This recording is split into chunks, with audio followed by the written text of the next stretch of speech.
Please join me. Lord, we are meeting today to conduct matters of business. Guide our hearts and our minds in the spirit of fairness, right thought, and speech. Impart your supreme wisdom upon our activities so that our affairs may reach a successful conclusion. Thank you for being our source of guidance tonight. Amen. Amen. I pledge allegiance To the flag of the United States of America, and to the republic for which it stands, one nation, under God, indivisible, with liberty and justice for all.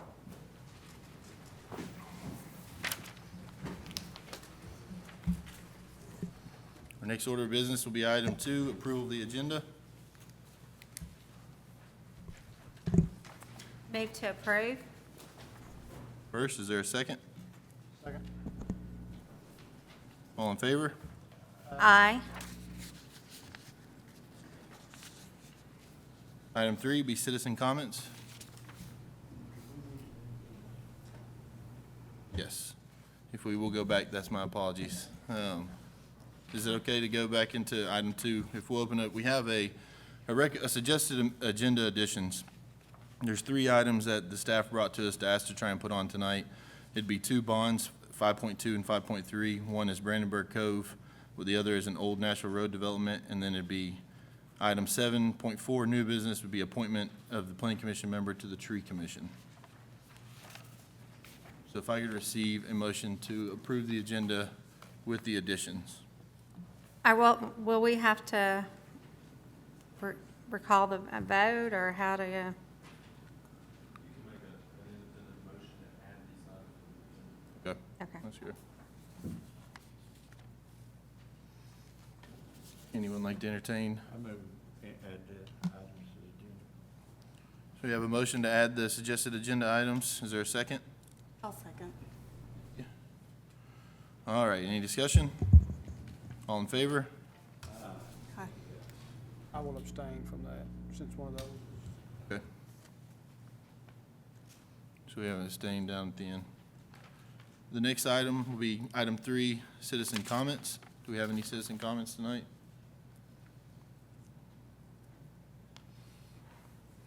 Nothing signed up. Thank you, Jay. All right, we'll go to item 4, approval of the minutes of the June 13, 2017 regular meeting. Move to approve. Is there a second? Any discussion?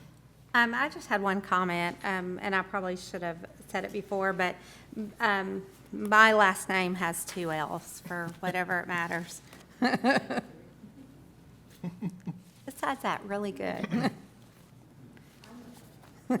I know. There's autocorrect. Any additional discussion? All in favor? Aye. Any opposed? All right. We will go into item 5, bonds. Item 5.1, Cumberland Estates performance bond in the amount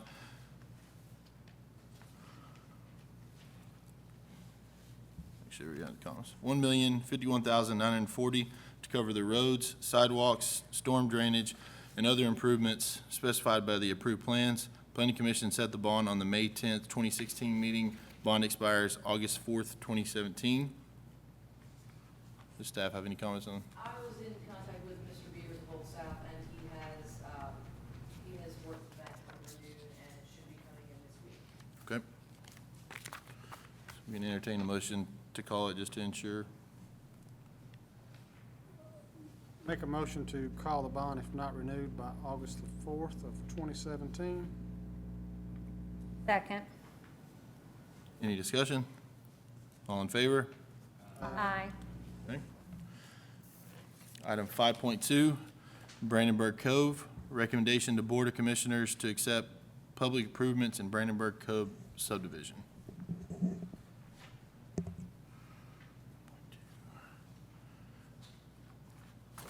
And does staff have any comments on this addition?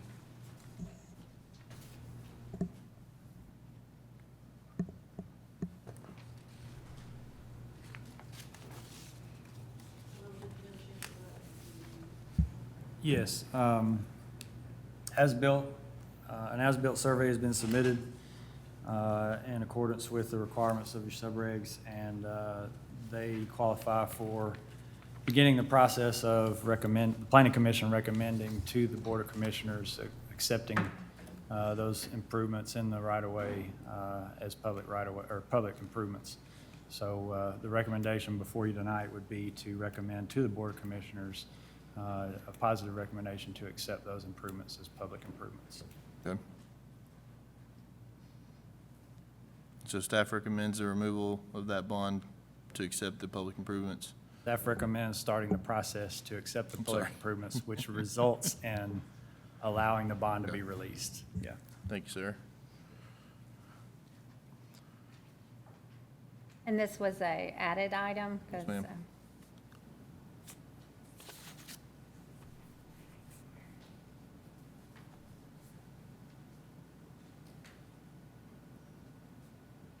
You don't have any additional questions? Or need any more clarification?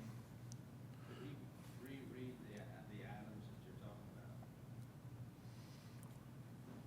Say that again. Can you reread the items that you were talking about, say them over again? Well, all the improvements within the public right-of-way, so the roads, the curb and gutter, the drainage system, all the improvements shown as being dedicated public improvements on the approved plat is what would be accepted, recommended for acceptance to the Okay. city. Yeah. So at this point, you still need to review them and, No, I've reviewed everything. And They've all been done? Everything's been done, yeah. Okay. It's just, in order to officially release the bond, the Board of Commissioners has to accept that those improvements are public improvements, and that commits the city to maintaining those improvements from there forward. okay. Thank you. So we would be making a motion to send a recommendation to the Board of Commissioners, whether approve or deny. So entertain if anyone would like to make a motion.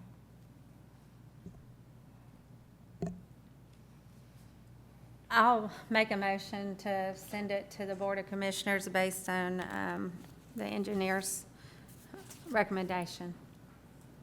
First, is there a second? Any additional discussion? All in favor? Aye. Any opposed? All right. Item 5.3, bonds, Old Nashville Road Development, request to set bond for public improvements for Phase 1.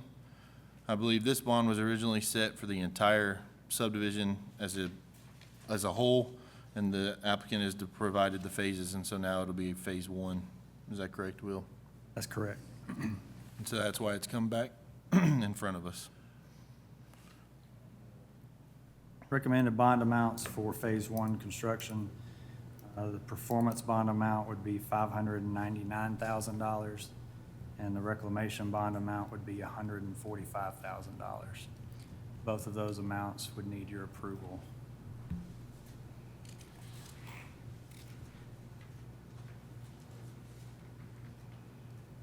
So there was some question about, like the pump station or something being outside of the phase. Was this the right? Yeah.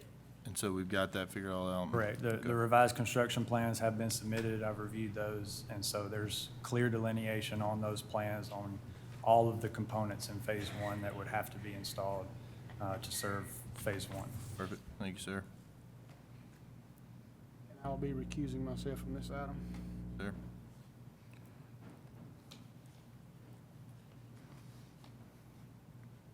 And so we have a recommendation from staff from the city engineer for a performance bond of $599,000 and a reclamation bond of $145,000.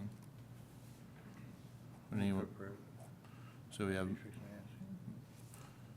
have a motion to approve based off the engineer's comments and recommendations. Is there a second? Second. Any additional discussion? All in favor? Aye. Any opposed? Motion passes. All right. We will go into item 6.1 of old business, rezoning request for preliminary master development plan for Rochdale Estates off Cumberland Drive from RS 40 to R 20 residential PUD, 68 proposed lots on 33.81 acres, tax map 47, parcel 66, parcel owned by landdevelopment.com Incorporated.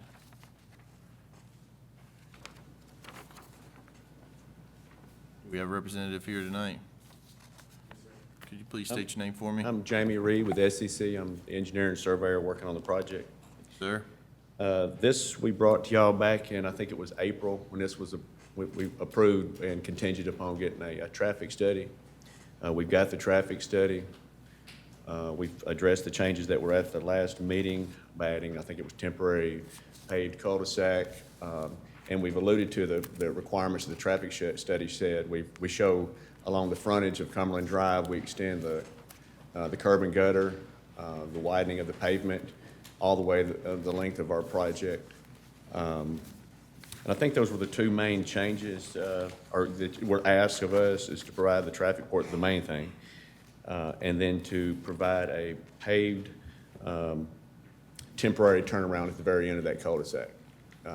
We've made those changes and brought those back forth to y'all. Sir?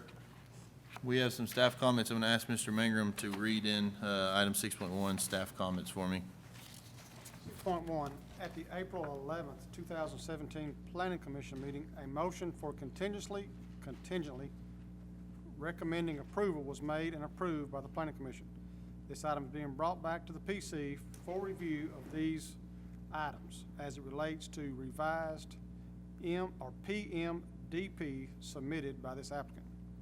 The contingent items include the following: traffic impact study being conducted and recommended improvements incorporated into the PMDP, tying the sidewalk improvements along Cumberland Drive to the terminus of the Safe Routes to School sidewalk project near Dogwood Drive, staff comments from city staff report, sewer approvals from Water Authority of Dixon County and TDEC, required open space improvements, cul-de-sac at end of Barnsley Drive to be paved and have curb and gutter as well as sidewalks. With the above noted contingencies, staff has generated the following comments for the revised submittal. Improvements to Cumberland Drive along the frontage of the proposed development should include 2 10-foot drive lanes and a 60-30 concrete curb and gutter along the southern side of Cumberland Drive, matching the improvements conducted by the adjacent Cumberland Estates subdivision.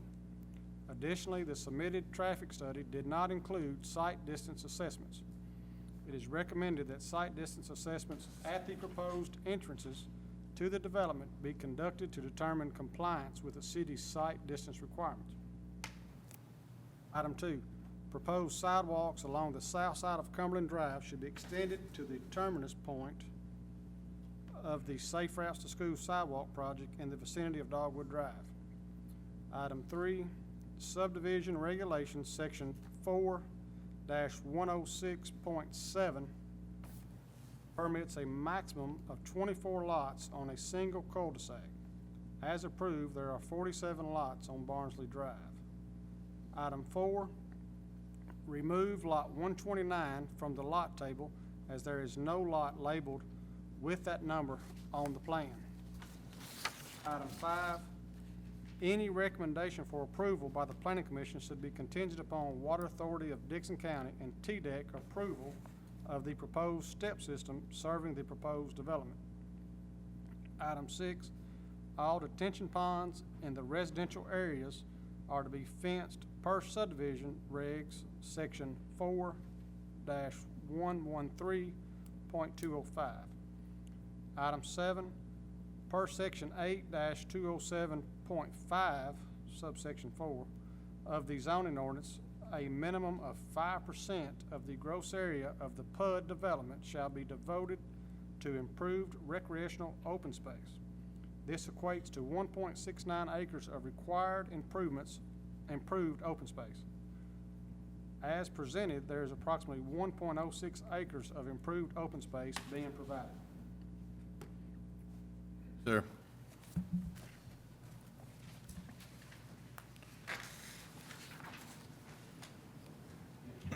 Yes, sir. At the last meeting, I brought up that we didn't agree because the owner didn't know anything about it, but where the sidewalk leaves our site, we had proposed doing exactly what we're doing next door, Cumberland Drive, extending the sidewalk all the way to the terminus of our property, adding the curb and gutter and stuff. But as far as going down to some unknown terminus, we have no idea. There's right-of-way issues, there's legal issues as far as deeds, acquiring property to even place sidewalks through there. So as far as, I mean, we can try to help, but we can't guarantee sidewalks, only in front of our property. You know what I mean? No, absolutely. I think that's fair. I think our discussion at the last meeting, though, was to try and go and gain Yes, some of that information to Yes. see if it was something that was Yeah, it obtainable. was, we're having a lot of issues with right-of-way on numerous other jobs and this one, trying to acquire certain, you might go this next adjacent property owner, but the next one, the deed's to the center of the road. And then Yeah. we're in this back and forth legal deed issue. Is it to the center of the road? Is it to the, And you know, I to think the it's ditch? just, if You know. if it's something you guys would be willing to do, we could research it. We just did the safe routes to school, and the right-of-way allowed us to go in there without obtaining deeds and restrictions. So I don't know if that right-of-way falls the same way, so, but it was just an idea, and we were hoping to come back with Yeah, I some mean, additional we would information. work with y'all, and I'm not opposed to that. I don't want to make that a guarantee, and we can't Sir, because of some, I think it was a unknown hopeful, issues. a hopeful wish Yeah. on our part, I and agree, to yeah. see what you could come back with, but.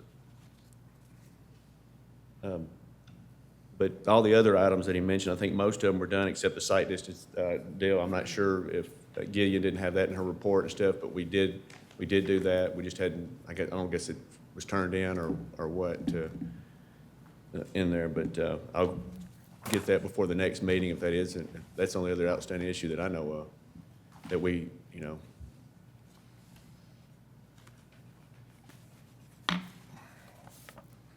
Has he received a copy of the engineer's recommendations? Yes, ma'am.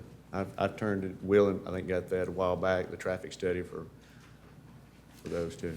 The only thing the traffic study says is to add 10, like he reiterated earlier, 10 foot of pavement on both sides of the road, but yet, actually, we're going further than that y'all alluded to. We're adding curb and gutter on our side of the road all the way down through there to make sure we maintain the same integrity as Cumberland Drive on both sides, coming down that road, and sidewalks.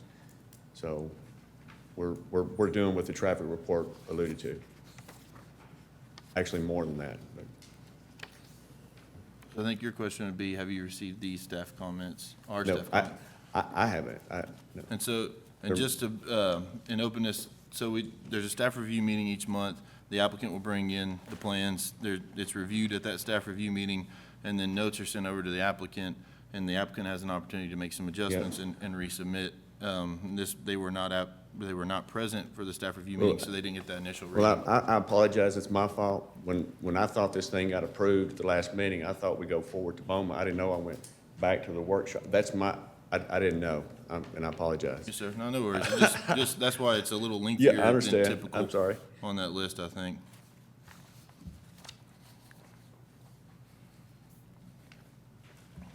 But I think the meat of it, we've addressed. The main thing was, if I remember right, with the last meeting was the traffic study. That was kind of the holdup. And so in our packet, we got conclusions and recommendations from the traffic study.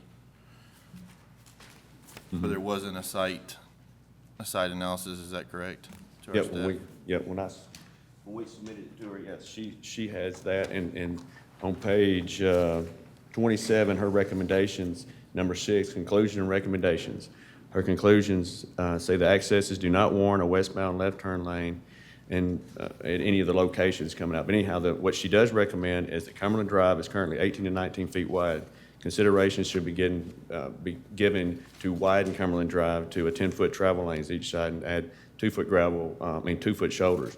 But what we're proposing is like we did on Cumberland Drive, adding curb and gutter and adding the pavement thickness also. So we're maintaining the two 10-foots, but also adding the curb and gutter section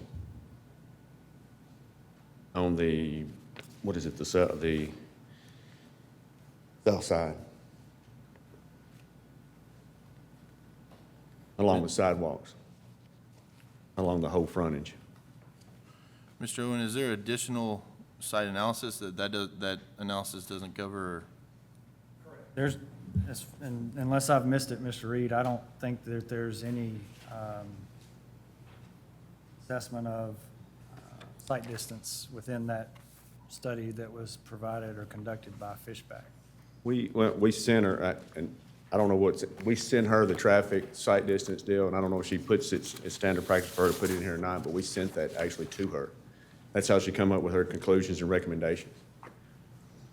I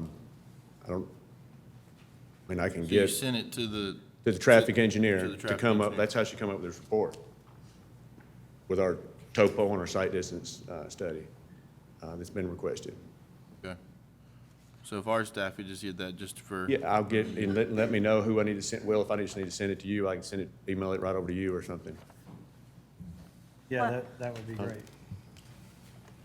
Well, and rereading the motion over here, it basically is void and null, because the way the motion reads is the safe routes to school was included in the motion.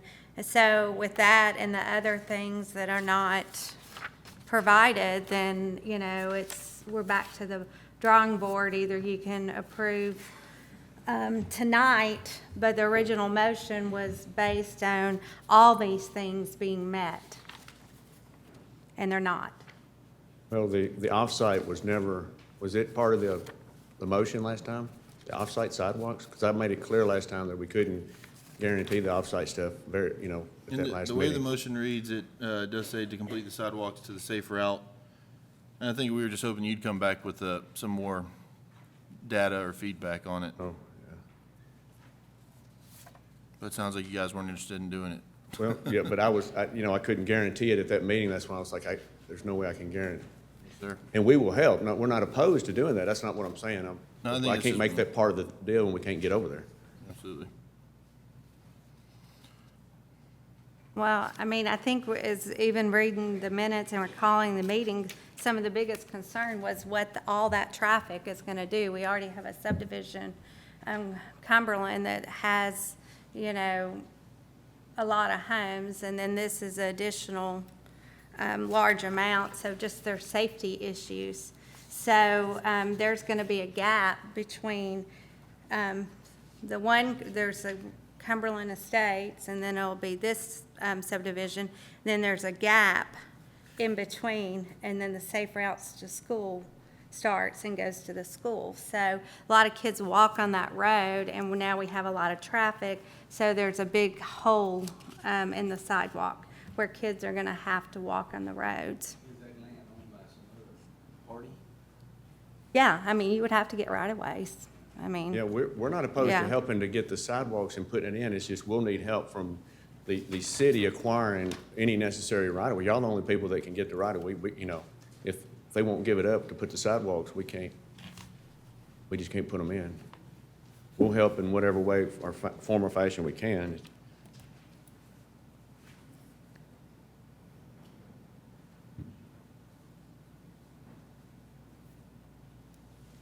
Mr. Owen, on lots 165 through 169, where it backs up to an R40, those are 15,000 square foot lots.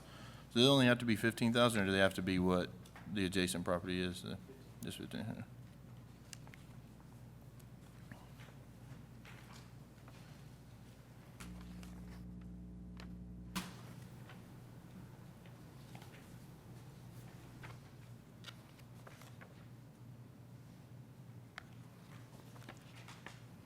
You have a thought or a suggestion on how we can come up with the additional improved open space to get us from 1.06 to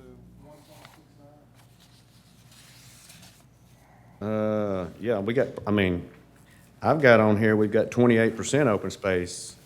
I don't know who come up with with that one, the tot lot's bigger than 1 acre, plus with the gazebo and the usable open space. I don't know who calculated the usable open space or how it was calculated. But, I mean, we've got, like I said, a third of the site's open space. Guess you would argue what's usable, non-usable, it's Well, it's not just usable, it's referring to improved, which the tot lot does fall under the improved. Yes, sir. category. Yeah, they're putting the walking trails in and, all the open space area that's gonna be, a lot of it's gonna be cleared out and cleaned up. except for the tree lines in between the properties. We don't want to lose that buffer and stuff. But yeah, we're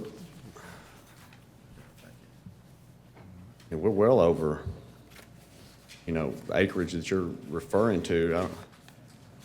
I mean, if you need me to designate an area on there saying, 5 acres bush hog cleared for, activity sports or what, I don't know how to do that when we're providing, 30% open space. Mr. Owen, is that some of the stuff that you could have answered in staff review? You talking to? If that came up in discussion, certainly could have discussed that. For PUD developments, at least 5%, as the comment says, at least 5% of the development is required to be approved open space. So while I don't disagree, there's a large amount of general open space. The actual improved open space, we've calculated to be a little over an acre. The tot lot is 100 feet by 200 feet, so that's 20,000 square feet. The gazebo, we estimated to be around 10,000 square feet, a 100 by 100 plot. And the walking trail is approximately 800 feet long. And staff generously multiplied that by a 20-foot width, while the trail itself isn't that wide. Wanted to include some of the aesthetics of the surroundings of the trail, which is another 16,000 square feet. So that's where the 46,000 square feet comes from, which is approximately 1.06 acres. I think maybe the suggestion of maybe like a multi-use type field area, might be something that Would work good. I know in Murfreesboro, we're consistently looking for areas for my 6-year-old to hit some baseballs. So that might be something you might consider as meeting the requirements for the improved open space. That's exactly what I was referring to, Will. Yeah, that's totally cool with that.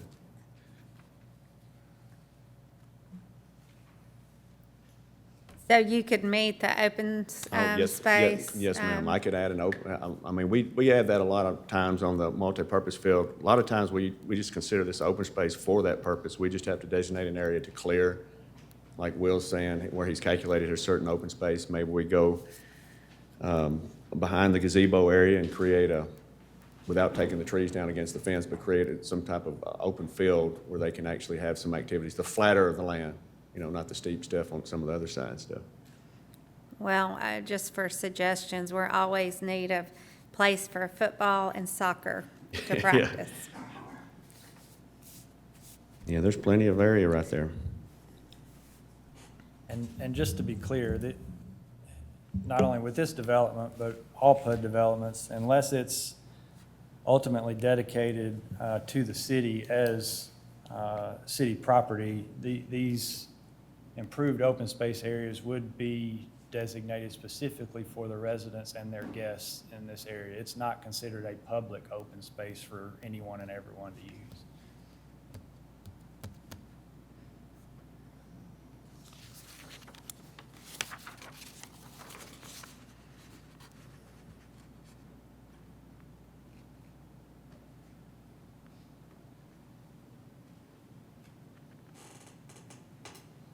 Mr. Reed, I think lots 151, 152, and 169 maybe need the corner setback,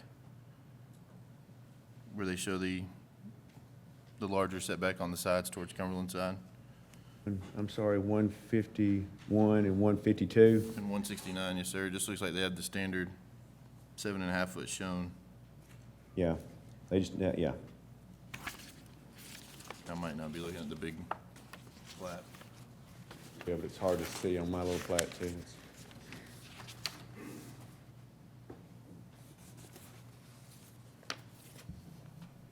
Yeah, it looks like 151 has it, so 152 and 169 would need it. Go. Yep, yes, sir. You know, and I still have concern, there was an issue at the Board of Commissioners meeting, something kind of similar, where we're surrounding a piece of property, and then the property owners turned around and decided they didn't want to be surrounded by the homes. With that being such a large home, even with the acreage, I have a concern about making an island. It's the developer's brother's buying that house. He's moving in the house, that's where that's going. So it's how that's tracked off. That's why it is what it is there. Mayor, one of the differentiating factors between the circumstance you referenced and this is the prior circumstance, the property that was being, I guess, surrounded by the PUD was not a part of the PUD or part of that development. So while this will not appear to be a part of it once everything's constructed out, it is a part of this development. It'll be platted with this development and such. So that's one of the distinctions that would make a difference between those two circumstances. The home is part of it, because Correct. with the 155? Yes, Yep. ma'am. Correct, yeah. It's an actual lot within this development. 5 acres. Is there any way that that piece of property could be, diced up at a later date? Once you've got a complete subdivision? Talking about the 5-acre one? Yes. I mean, I guess you could if you wanted to come back, but I mean, I wouldn't want that big old house with dicing up more stuff. You know what I mean? I understand, with either. When you do this, you have an example of John White Brown's house over on, Clover in Nashville. Brown's, whatever the name of that Brown place, whatever the name of that subdivision is. Yes, sir. Basically, they did the same thing you're talking about here. They platted out a large section, developed it, the home place stayed intact, and now it could be redeveloped, may again by now, but, that's what you've done here. Yes, sir. Yes, sir.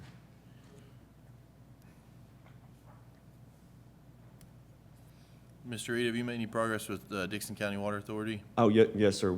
I've already got the areas delineated for the STEP system, coordinated with them. I'm ready. I'm kind of waiting on this meeting before I proceed with my state operating permit on this. We're working in conjunction with tying it to Cumberland Estates, STEP system. All I'm doing is making that second sand filter a little bit larger, that's on Cumberland, so we're gonna use the same state operating permit. All I'm gonna do is modify it to tie this subdivision to it.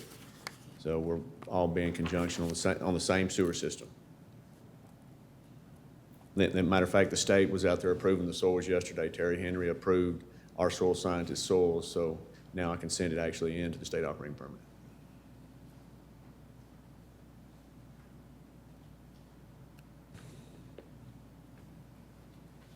Any additional questions? Well, and explain how the McCormick Estates, that piece backs up. So this master plan showing the Pleasant Grove Court, how does that play in? How does it play? Play in, like where's McCormick Grove? Is that part of McCormick Grove that you're showing? Yeah, McCormick Estates, yeah, Pleasant View Grove Court, yes, ma'am. We just got 2 lots that are abutting that entire thing. We tried to buffer it with, the ponds and open space the best we could all the way down through there. But we've only got 2 lots that abut it. That's We're 60. We're trying to keep the tree line and all that in between there and keep it all the same through there. We stayed off, basically the entire thing, other than just 2 lots. So are there existing trees in some Yes, of that area sir. there? Yes, sir. That's why I didn't want to tear up too much of the open space or allude to that but it's more of the level space up there. I can still keep the tree lines and create a multi-purpose field near the gazebo in the tot lot area. And then another issue I have is we spent a lot of time discussing with Cumberland Estates about having the front-facing lots and then, having it to be an acre. But then we're going to do a subdivision right Well- beside. Well, we looked at that, the lots, if you look at lot 101 and 102, we did that. We did the same characteristics. But if you look at the, and lot 155, which is a 5-acre lot, but the other lots that are adjacent to it, if you look what they're across the street from, it's commercial-type property. It's not residential, like it was on Cumberland Estates. That's the difference on this one that we felt. So we made the bigger lots, the 101 and 102, where we were close to the ones in Cumberland. But over here, we're across from somewhat commercial-type property. We just tried to limit that to those 3 small ones, actually, that are there. Then we got a 5-acre one, and the 2 other ones are 101 and 102 are 1 acre, like Cumberland Estates.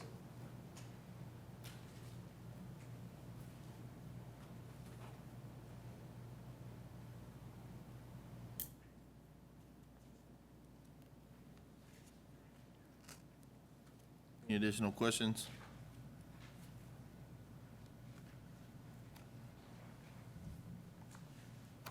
Miss, on your staff comments, number 3, about maximum 24 lots, and they've got 47.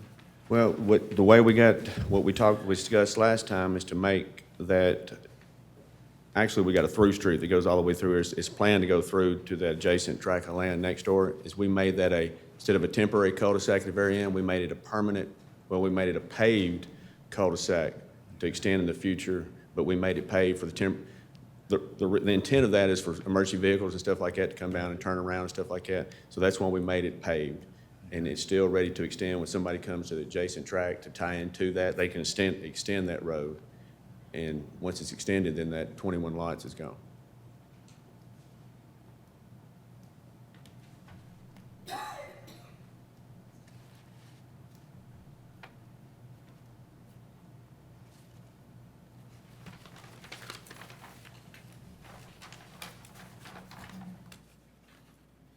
Kind of at a disadvantage with 2 submissions tonight, where they both have the same tot lot, same gazebos, similar elevations. It's just kind of disheartening, to say the least, that you're trying to get some diversity in some of these PUDs and stuff, and it just feels like it's the same repetitive product, in my opinion. It's So just, what else would you like, what would y'all suggest as far as some other type of amenities or something like that? Or would y'all, the city, like to see then? I probably wouldn't be the best person to speak to that. So, I mean, I'm not opposed to, if y'all got some suggestions that, because the one I'm coming up next is totally on the other side of town. It's very similar, tot lot. Well, those are very popular everywhere. The tot lots and the gazebo type things, and the multi-purpose fields. sir. And more or less just the product, where it's the same product. We had the large Cumberland Estates next to it, same product here, and then the same product going across the other side of town. It's Yeah. just- Yes, You're sir. just wishful that you'd see a little more diversity in the product. I'm just still hung up on the sidewalk thing. I know the home is similar to what is next to it. I said in the last meeting, I like the idea that you can share the, drip fields and, there's some perks to it being where it is, but I don't know that I can let go in my mind, and just not having some of these answers about the traffic study. What about the traffic study if you're not had Well, answered? his recommendations, it didn't have all the information we needed. The recommendation was in there, and we provided that on there, curb and gutter. Oh, actually, we went above the recommendations. We added curb and gutter and sidewalks through there. What it asked for in the recommendations is I just have to 2 look at 10-foot it. lanes. Mayor, you're referencing the site distance. Yeah, the And site we- didn't. And we did submit that. And you got it, Will? I have not seen anything on site distance certifications. I don't doubt that Mr. Reed submitted those to the transportation engineer, but there's nothing in the traffic report that says, yes, site distance criteria have been met. Or there's nothing that says it hasn't been met. It's just not addressed.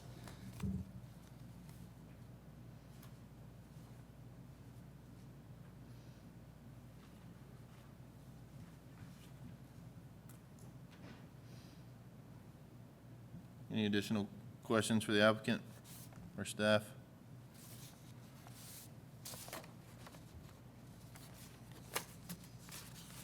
Would anyone like to make a motion?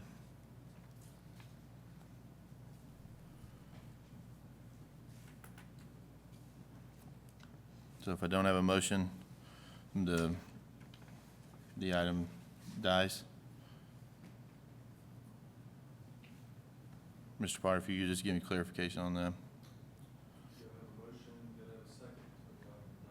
Okay. So if I have no motion on the floor, this item will die. If, Preferably, I would like for you, for the record, if you wish to deny the motion, for someone to make it, Formal motion. or some of the reasons that have been stated. Make sure. I'm a little confused how we get to this point. We got approved last month at Planning Commission, and we come back here now and we're getting denied on the same stuff that we addressed that y'all asked. I'm confused. So the motion for the April meeting was pending traffic study, which we still are missing the site analysis. Recommendations from the engineer, which is still, some of the comments from the engineer comments are still on our engineer comments. And staff comments. Complete temporary cul-de-sac, which I think you added there, and then the sidewalk discussion for the safe route to school. And so there's one item completed off of that motion based off of. But was the motion, I thought it was motion to approve contingent on the traffic report moving to the Bowman, not coming back to the Planning Commission.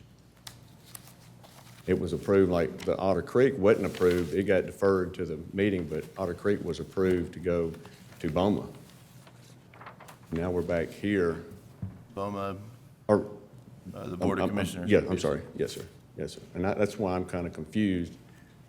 I never got Well, anything with no workshop, saying it's going to a workshop, other than it got approved in April at the Planning Commission, that y'all asked for certain things.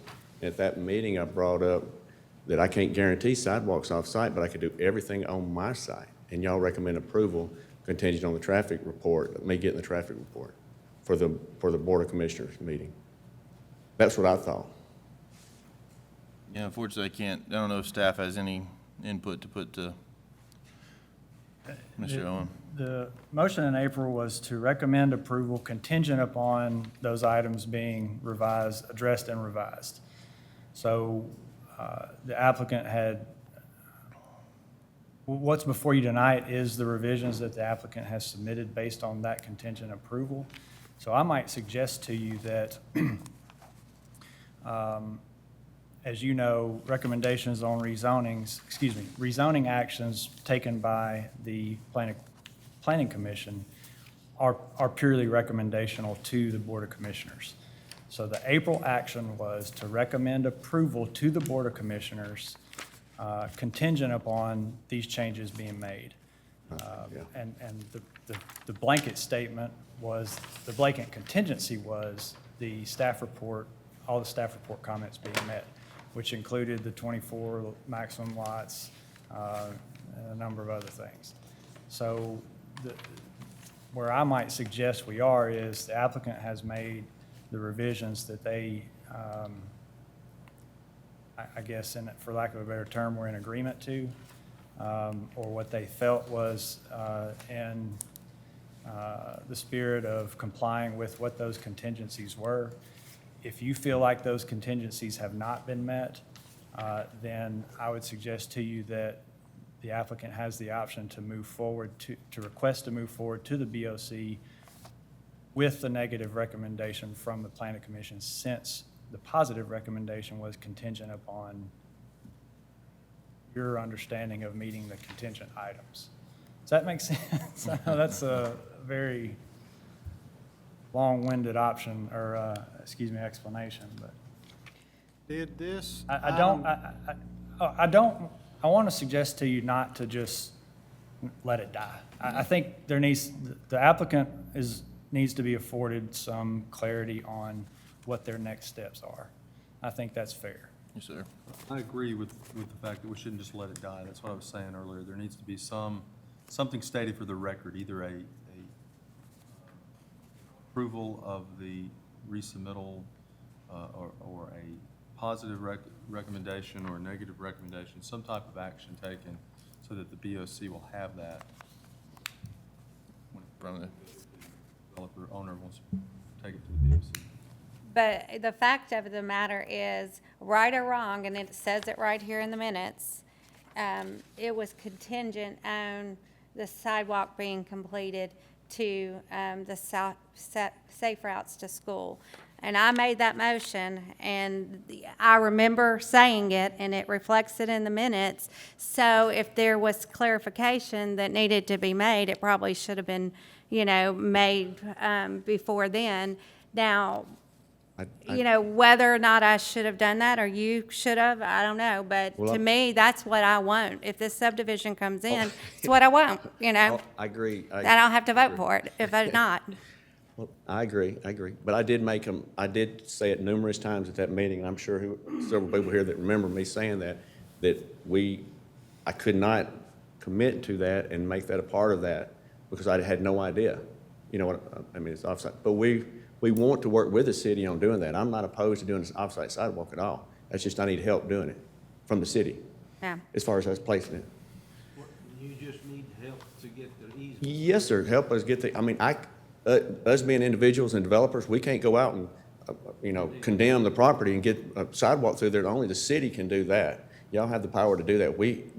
And we're running in that subdivision I'm doing all over the state of Tennessee, acquiring right-of-way to fix roads, put center turn lanes and stuff, and you can't increase the width of the road if you don't have the right-of-way to do that. I don't care who you are. And the city's the only power that's got that power to condemn the people if they got the right-of-way to the center of the road or to the edge of the pavement or whatnot. But if the city can help me, I'll do the sidewalk, or make your wishes come true to get the sidewalk over there. And understand, to me, it's a safety issue. It has nothing to do with, I think it's a very similar subdivision. I think if we were gonna approve right now, there's the moratorium even on PUD. So I think, continuing to build is not a bad idea. But I think in the same sense, when you're asking for something to be zoned a PUD, then it gives us a little more leeway. And especially if especially people coming up with amendments and stuff like that. So my main interest or concern is, what are we doing to that road that's already congested? And what's the safety factor? I think you doing the open space, complying, I can see that. If Will says that everything else has, been attempted to be met, then we can consider, but it's just where it is, and you'll still have to go in front of the Board of Commissioners Yes, with ma'am. that. But as far as your safety concerns, we are putting curb and gutter and sidewalk down along the whole stretch through there, as far as not just pavement, like the traffic report says. I don't know the square footage, but it's gonna be a short difference. And You talking about extending the sidewalk? Well, help me, Extend if somebody can help I know, me, I'm I just will do the asking sidewalk. Got about three planning. parcels to cross, but. Yeah, I've yeah. got a question. This was approved in April contingent upon the items that's in discussion. Did this go to the BOC? So it has not been to the BOC? No, sir, no, sir. That's what I'm saying. I thought that was where my next step was. I'm coming back here. That's where I got confused. Is it back here because I there have no was idea. still several of these issues that were not addressed? Have no idea. I don't know why it come back. At That's the- why that's why I apologized. I was confused that why I'm here, because I was approved at that meeting to go to that's why I'm confused, to be honest with you. And I know we had some outstanding items that we were talking about doing, but it got approved to go on to that next meeting. That's what I was under the impression. Now, the one after that we did, Otter Creek, didn't. We deferred it. to get the traffic report back. Mr. Owen, if you have some comments, sir. Yeah, I think at the direction of the planning commission, there has been a desire by the planning commission to do their due diligence in recommending those contingent approvals for rezonings, particularly PUDs that involved contingent things that you wanted to see. You had a desire in performing your duties to see that amended plan and confirm and verify that those changes or revisions or contingencies had been addressed adequately in your opinions before it moved on to the BOC, in an effort to provide a more clear recommendation and document to the BOC, as opposed to the BOC getting a document that may or may not have been adequately revised based on the planning commission's opinions on what the contingencies were. Basically, this exact scenario, to where there may be some opinions on the planning commission that the plan before you has not met all those contingencies, and so you wanted the opportunity to give that opinion to the BOC if that, in case indeed was the case. And so that's why not only this one, but any contingent PUD approvals would come back to you revised to make sure you're prepared to send that forward. That may not be the best practice. I can let Mr. Potter speak to that, but that's kind of the evolution of where you've come with PUDs. Mr. Chairman, I've read the minutes here, and candidly, I'm not sure that it's clear. I think that action was taken to approve it contingent upon a Those number items. of compliance with staff comments. Now, I know that, speaking to her, that's sort of been the tradition, is that whenever something is approved with substantial contingencies, it comes back before you. So, really just sort of talking about process here. If you send it up to the Board of Commissioners and not been in compliance with these staff comments, they can deny it. So I think what the Planning Commission has been doing in the past is trying to get a more complete product that it recommends to the BOC. I think that's fair. I think in the PUD especially, once the board approves, it's, it's in stone. And we've had where a PUD has been presented to the board before that didn't match what the planning commission saw, and they approved something that the planning commission never saw. And so this kind of step would help prevent that. Well, I'm looking at the engineer's comments from the April meeting, and it appears to me there's two outstanding items still from your comments from April, if I'm looking at this right. One of them, well, both of them are back on here for the comments this time as well. One of them's fairly simple, item 4, just says remove lot 129 from the lot table. I mean, that's easy. But I think the biggest one, it's item 3 this time. It was item 1 in April. Subdivision regulation section 4-106.7 permits a maximum of 24 lots on a single cul-de-sac. And I know you was Doing that paved, we discussed that at the last meeting. If we do the paved cul-de-sac, at the very end, that would satisfy the intent to turn around and stuff while that drive gets extended at some time in the future. And that's why we paved it instead of just doing a temporary gravel deal, stubbing a street out. We ended up paving it and putting hard material down. And I apologize for the comments. I didn't get those additional comments for this. I mean, I was at the last meeting, yes, and I heard them. I haven't seen anything since. But I see that's paved, but I think that still doesn't address the issue with our subdivision regs is in regards to 24 lots. Yes, sir, and On I a agree. single cul-de-sac. I agree, and that's why we all talked about it at that last meeting, that to pave that, because that street's gonna be extended. We just have the long, narrow piece of property. We can't extend to the west because there's an existing subdivision. We can't go up north because that Cumberland Estates and step system. So I was confined with a long, narrow piece, and I provided stub streets as quick as I could over to, Petersboro Lane, and then a temporary paved cul-de-sac at the very end.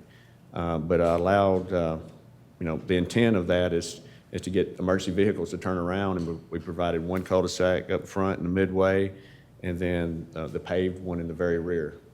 So we tried to, once somebody develops that back portion, then that 21 or 24 lots, whatever's gone away because it's a looped, it's a through street. That's kind of what we worked on or talked about at the last meeting. Chairman, I was, looking at the language of the motion that was approved. I'm looking at your minutes that was voted on and approved. Carol made the motion, and she made the motion to accept pending traffic study recommendations from engineers, staff comments, complete temporary cul-de-sac with sidewalk and curb, complete sidewalk to safe route. Looking at the plain language of that doesn't appear to be final acceptance and recommendation to the Board of Commissioners for approval. That's just, I'm making a motion, we accept this if these things are done. I'm interpreting that to mean it's coming back before you. And I think that we just need to be real careful in the future about how we word these motions. If we are recommending something to go before the Board of Commissioners, we are now recommending it for approval or recommending that it not be approved, or we're going to, we like your idea, but we're making a motion that it be deferred and you come back at a later date to us with these things done. So I think that is really the latter is what was done there. You're exactly right. That's where I got confused because we did exactly what he said for Otter Creek. That was alluded to on the Otter Creek. If you look at the minutes, that's exactly what Will said at that last meeting. I knew I had to come back here for that and address those comments, but there was no motion. It was deferred to come back. And I apologize. I was confused.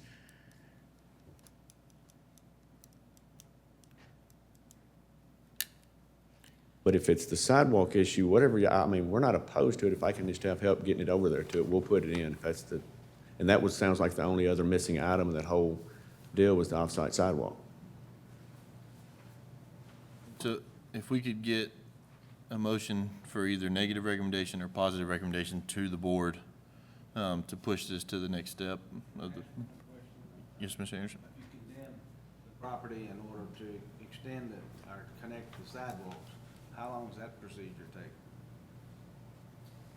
I don't have an answer for that, sir. How long would it take to condemn it to connect the sidewalks? I'd have to take a look at it. If the man's willing to place the In- I mean, certainly, we're willing to, certainly, I think that something that would be beneficial to Fairview and certainly beneficial to, Mayor said, for safety purposes. I mean, we're willing to work with the developer and the developer's council to get it done. I mean, put up a bond to, Yeah, well- to support what he promises to do, and, just before. Yeah. Yeah, all I'm trying to figure out is a way to get there. We should have recent experience with the Safe Routes to School, so we probably have some language that we can review and look at. We don't have a problem bonding the sidewalk. If find out the length of it, we can do that. If that's the headache and the whole thing, we can bond the amount to fix it whenever we widen it through there. If we can't, while we're doing that, to assure that you're going to get that. I think you really have three appropriate options. All right, one would be to somebody make a motion to recommend that this be approved to the Board of Commissioners, or make a motion that it not be approved by the Board of Commissioners, or third, that you defer it once again, make a motion to defer it and bring it back before the Planning Commission for even additional things to be done. I think, but we need some type of definitive. Yep. What's the next step? I think if we was going to defer it, I would like to know I'd like the Board of Commissioners tell us whether they're on board on getting this sidewalk. I know Mayor Carroll is, but there's 4 others, and it takes 3 votes to do this. And holding this man up when we don't even know if the Board of Commissioners is willing to go out and obtain the property for the sidewalk, I think there's, I'm probably gonna, I mean, tonight, I'm probably gonna be voting to defer this because of the fact there's too many contingencies for me at this point. There's been too many questions asked, everything from the number of lots on a single cul-de-sac to the sidewalk. There are just too many. I think that we may have made a mistake in this gentleman not knowing that he should have been at a staff meeting so he could have addressed these. But just because a mistake happened, I don't think that we should move forward. And I'd like to make a motion to defer this until our next meeting. So with the deferment, you're wanting to try and address the staff comments? Yes. And the original comments from the motion, would that be correct? Just for clarification of what he's being deferred for, what he needs to come back with? Can I get a copy of that from somebody Make sure that in that. that I get to write, whichever one you Could you repeat? Oh, your- basically all I was doing, I mean, I stated some reasons why but I thought it needed to be deferred. I think there's a lot of contingencies. I don't think that the gentleman was clear on what he needed to do to address these prior to this meeting. That could have been our fault, his fault, nobody's fault. I'd like to add in that deferment, that to be a clarification on his concrete work on the land that evidently has to be, or may not have to be condemned to allow him. But in that process, our people tell him, You guys could just make sure your mic's on there, make sure you're getting into it. yeah, our people let him know that what his parameters or what his requirements are on this open space. And then he say what he's already committed, but have him put in writing or separate bond for that concrete and dirt work. I got a question. I mean, we could still make a positive recommendation with a contingency that these met, but if not, we would not be in favor of moving on. One thing is because it is a PUD and there's a moratorium, but these 2 subdivisions were started before. You know, you have no guarantee, so I know you have a time factor of moving forward. That would be an option, too, but we wouldn't necessarily see it come back. And so, whatever y'all decide, but I just wanted to bring that to your attention, that could be an option. Yes, The moratorium is only for the less than R20. This is R20. Okay. So it wouldn't actually affect these projects. it wouldn't even affect, okay. I think it's R20, like 20,000 square foot would be. This is still a PUD, so the lots are smaller than 20,000. But that's a separate discussion. Yeah, And in fairness to, 50% of this board wasn't here in this April meeting, wasn't part of this April discussion. Yes, sir. And so some of the things, like the discussion of the cul-de-sac was discussed in detail, pretty lengthy that night and just, and so some of these things have been talked about at the prior meeting. We can dig into it more if we want to. But just in fairness to the applicant, it was on that previous staff report. And so we have a motion on the floor for deferment with the recommendation to, of the staff comments to be completed in the previous motion comments. Is that correct, Mr. Bowers? Yes. And so is there a second on that deferment?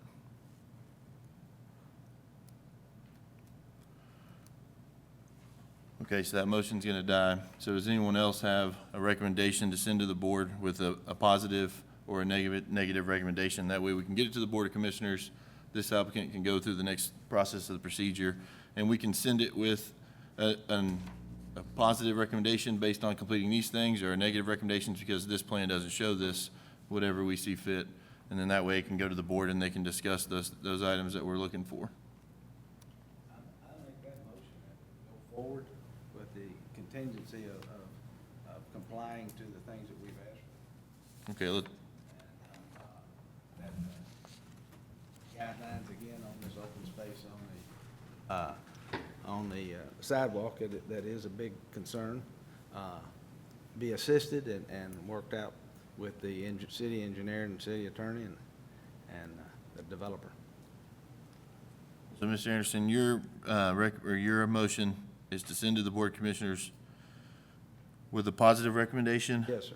Based off, as long as the applicant makes the adjustments of confirmation of the status of the continued routes to school, sidewalk confirmation, and then the staff and engineer comments. Would that be correct? Correct. I'll second that.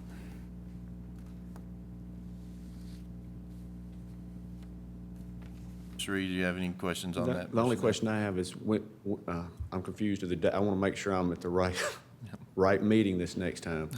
I'm going to the, what is it, the 20th of this month? Next meeting of the Board of Commissioners is the 20th of this month, right?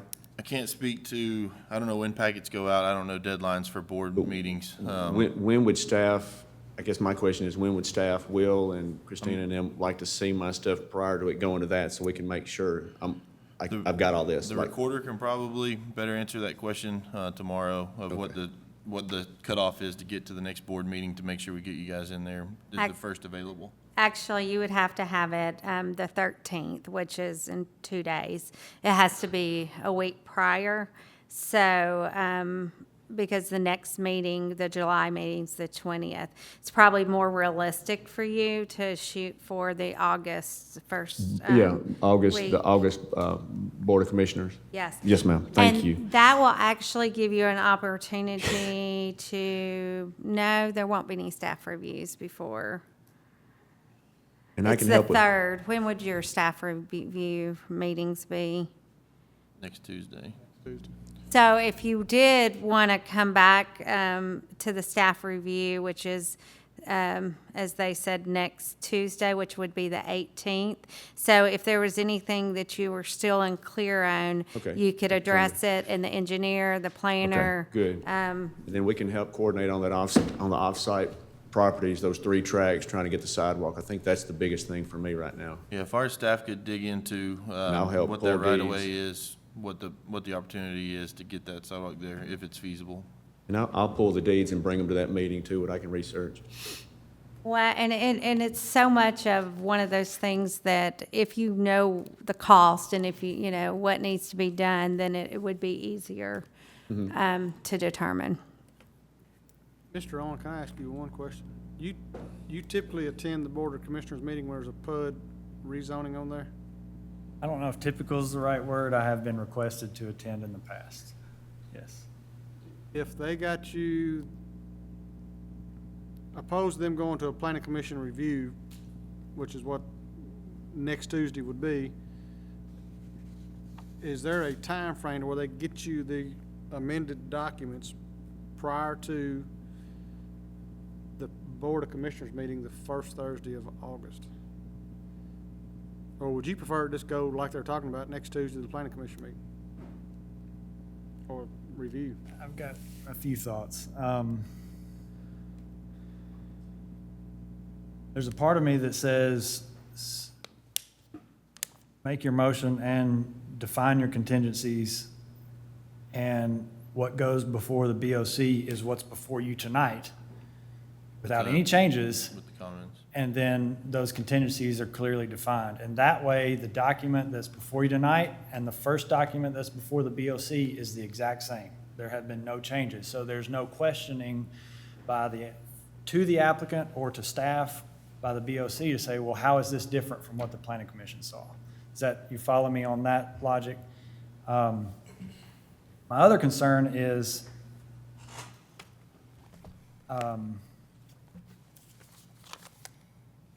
staff is bound by their strict interpretation of your documents. A strict interpretation of your documents from your staff is that this does not meet the 24 maximum lot on a cul-de-sac criteria. Staff does not have the ability or the authority to say, what you're proposing meets the intent, therefore we can move forward. So that's my concern, is if there is not a connector street between Trafford Point and Barnsley Drive, which I don't believe that is going to be proposed, then I think that comment pertaining to the maximum number of lots on a cul-de-sac will still remain from a staff standpoint. So I think there needs to be some clarity from the planning commission on if you deem what's being presented to meet the intent of that maximum 24 lot. Ultimately, it's the BOC's decision on if they agree with that compliance measure or not. So you're not necessarily saying the end-all be-all of that particular deviation, if you will, from a strict interpretation. But that's my concern, is that if we just say, we'll move it forward contingent upon you addressing staff comments. Well, I think we're here partly tonight, again, because staff strict interpretation is not maybe the interpretation that the applicant has or desires to have, and that's fine. You know, there's nothing necessarily wrong with that, but there needs, at some point, there's got to be direction and a decision made by the BOC on if what's being proposed is suitable for that specific requirement. When you boil everything down for this particular development, it's really three things. One is the connection to the Safe Routes project. Two is the site distance requirements at the two proposed new intersections. And the third is the 24 lot maximum. I think the remainder are somewhat cosmetic in nature. You know, it's already been discussed. I think Mr. Reed has already indicated, you know, they don't have a problem with adding approximately half an acre of maybe a multi-use field to meet the open space requirements. So it's really those three things. I don't anticipate there to be a site distance issue, but I think it's incumbent on the applicant to verify that the site distance requirements have been met. As far as the connection to the Safe Routes project, it is 3 parcels. I'm going to estimate, based on the design that's in front of us, that that's probably somewhere around a maximum of 600 linear feet to where we've got to connect. Ms. Costanzo is correct. The only, additional easements and right-of-way that were required for that project were on the front end, close to the school, on the opposite end of Cumberland Drive. I don't think there was any additional right-of-way that was required on this end of the project. Not to say, again, some deed research won't indicate, as Mr. Reed says, sometimes these old rural deeds will have extension into the center line of the old roadbed, and so there does need to be some research done on that. That can be performed by city staff to a certain degree, but ultimately a licensed surveyor would have to determine where those boundaries actually lied. That can be placed as a responsibility on the applicant, or you can desire to commission your staff to seek the services of a licensed surveyor to go and find that out for you. Well, I am a surveyor also, so I can help Will with it. Fantastic. Even better. Yeah. It will, if you, I don't mean to kind of interrupt, but you were going, where you was going with that 24 lots, if you remember, we were gonna, as an option, we were gonna extend that cul-de-sac up through that tot lot up there to that other street, which served the purpose of the 24 lot deal, but didn't do anything for the intent of the turnaround. It doesn't do anything but create a road that y'all have to maintain that has nothing on it. And that's kind of how we felt, and that's where we dwelled on that last time. We felt that just putting that permanent paved, temporary paved cul-de-sac at the very end, it was, was the better of the two last time, so. And I'm not opposed to that. Clarification. Staff felt like that was a decision that needed to be made by the planning commission on if that met the intent. Because, again, the motion, if you recall, was to approve contingent upon addressing the staff review comments, which that was one of them, so. And Chief Hughes, you weren't here for that meeting, but I guess at some point it still was acceptable for the fire department as far as turnaround the way it is now. Okay. And so we have a motion from Mr. Anderson, we have a second from Mr. Mangrum. I don't know if we want to just put some clarification on that 24 lots so when it goes to the board, we said, yes, we're okay with that turnaround as it lays in accordance to that, or no, we're not okay with that.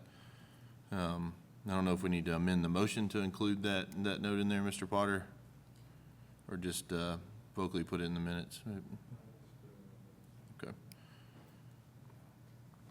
And so is it, So should we read that for clarification? so and I think that's what we came up with at the last meeting, was that the fire staff was here. They also recommended, they thought that turnaround would be suffice, and so I think that we, on this one, said that was an acceptable practice on this individual project. I think is what we came up last with, unless anyone, you guys weren't here, so. Can we amend the motion? Take that one out. Mr. Anderson, could we amend his motion? You can remove the second and the first and do a new Start over. motion. If you want to move your second, maybe for I'll remove my second. your motion. And so I entertain a new motion. I don't know how to fully state it, really, I mean. I'll do it if you, I'll make a motion that we send this to the Board of Commissioners with a recommendation for approval contingent upon the engineer's comments, minus item number 3, which addresses the subdivision regs with the 24 maximum residents on it. So that'd be my motion. We have a motion, is there a second? You're just saying minus that one, so all the other engineer You'll still have comments- 6 items. Yeah, and it'll cover all those things, the safe route, the distance, the, Yes. Right. okay, sorry. Great. We have a motion by Mr. Mangrum, is there a second? Anderson, second. Any additional discussion? Mr. Reed, is that some clarity there, some Yes, sir, direction? I'm cool with it. I just want to, if I can get a copy of those items to make sure. When I come Tuesday, I'll bring the deeds to those 3 tracks to make sure I That'd just be want to awesome. make sure I get everything y'all want.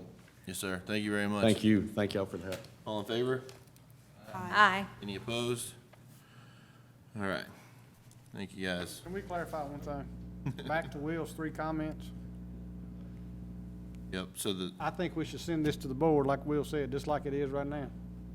That was exactly what I was going to ask clarity from the commissioner, from the chairman on. My suggestion as a matter of practice is going to be send this exactly as it exists tonight, along with a copy of these minutes, or excuse me, staff report. staff report, and then myself or Ms. Costanzo will report to the BOC when that agenda item comes up, what the action was by the planning commission. They'll have a copy of the staff report, and we'll report that the recommendation was for a positive approval, minus, contingent upon all items in the staff report being addressed, minus item number 3. I think that's perfect.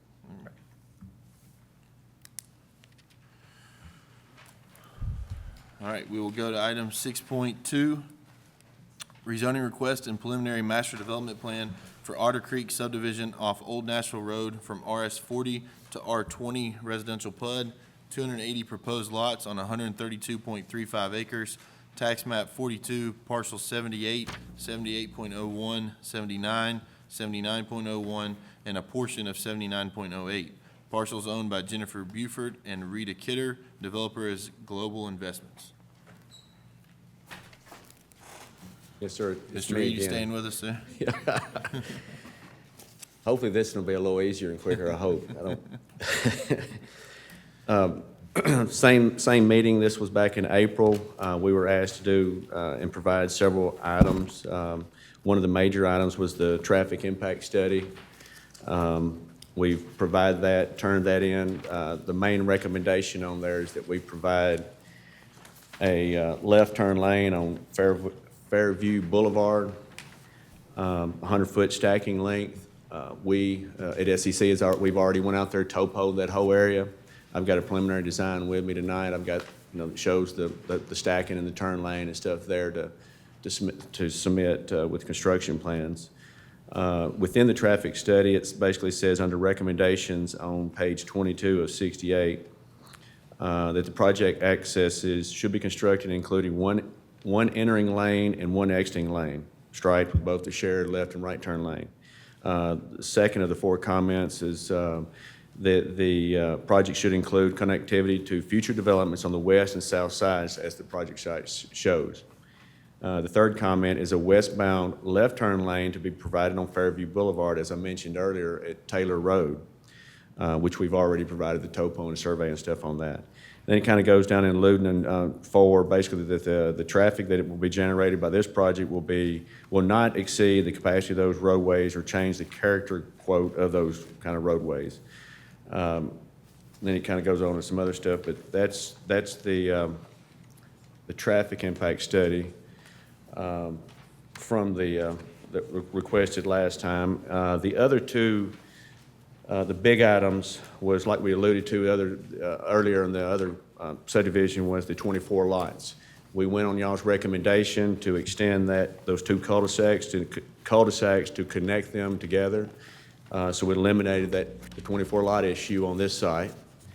And we also, on the temporary cul-de-sacs for fire trucks and whatnot turning around, we changed those from the temporary gravel to y'all's recommendation to be all paved. We also showed connectivity throughout the site, walking trails and stuff like that, not just stating it in the booklet and stuff. We actually showed locations, approximate locations deemed once we get out there and go through the terrain and stuff, but a little bit more, but we showed those on there. I think those were the main items. If you want me to flip back through the booklet, I think that some of those were the main items. We went from, I think, 268 lots, I think, to 280. We gained 12 lots on that long extension road just to add the 2 cul-de-sacs together. We're still below the 2.2 lots that yield for our subdivision. I think we're like 289 or something like that. We're just at 280, so we're below that. And I'll answer any questions that y'all, I guess, have at this time. Thank you, But that's what I remember from the last meeting. Mr. Chairman, it's, the action taken by the Planning Commission's clear here. It was deferred. Perfect. Thank you, sir. Helps a little. Well, can we talk about it for Different. 15 minutes? Okay, so we have several comments. Mr. Mangrum, you can chug some water and read those staff comments for me there. All right. Item 1, a traffic study was conducted and submitted to the city. The study recommended that a westbound turn lane be provided on Fairview Boulevard at the intersection with Taylor Road. The reference turn lane will have to be approved by TDOT. Additionally, the study concluded that the roadways providing access to the proposed development do not conform with typical urban street cross-sections and design standards. However, the study contends that the traffic that will be generated by the proposed project will not exceed the capacity of these roadways or change the character of these roadways.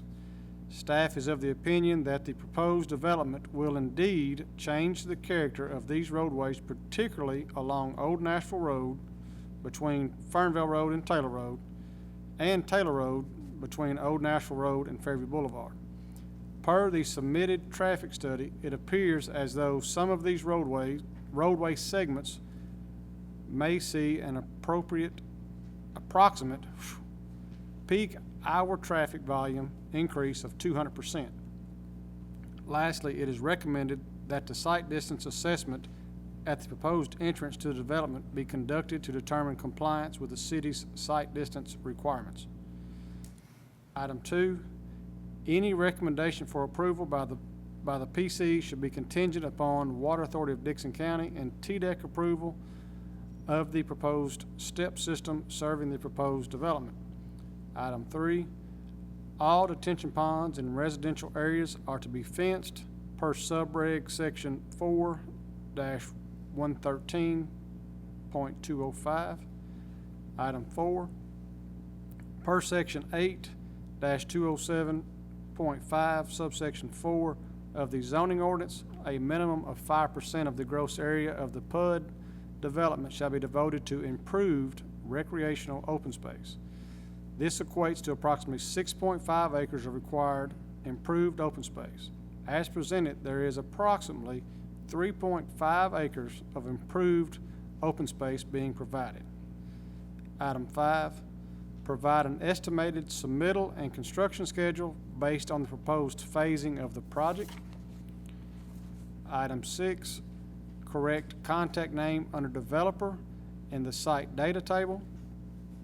And item 7, any planning commission recommendation should be contingent upon the appropriately required annexation of the portion of the project that are not currently located in the city or Fairview corporate limits. Thank you, sir.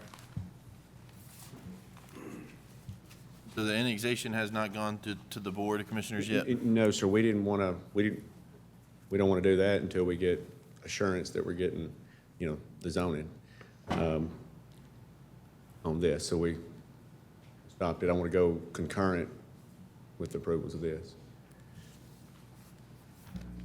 Sounds like I need some more multi-purpose fields on this. We got plenty of Might room, be a though. win-win. We've got a ton of acreage here, so I can put them, all over the place on this. As far as, that sounds like the biggest thing that we were missing on this is some, open, from, versus the open space.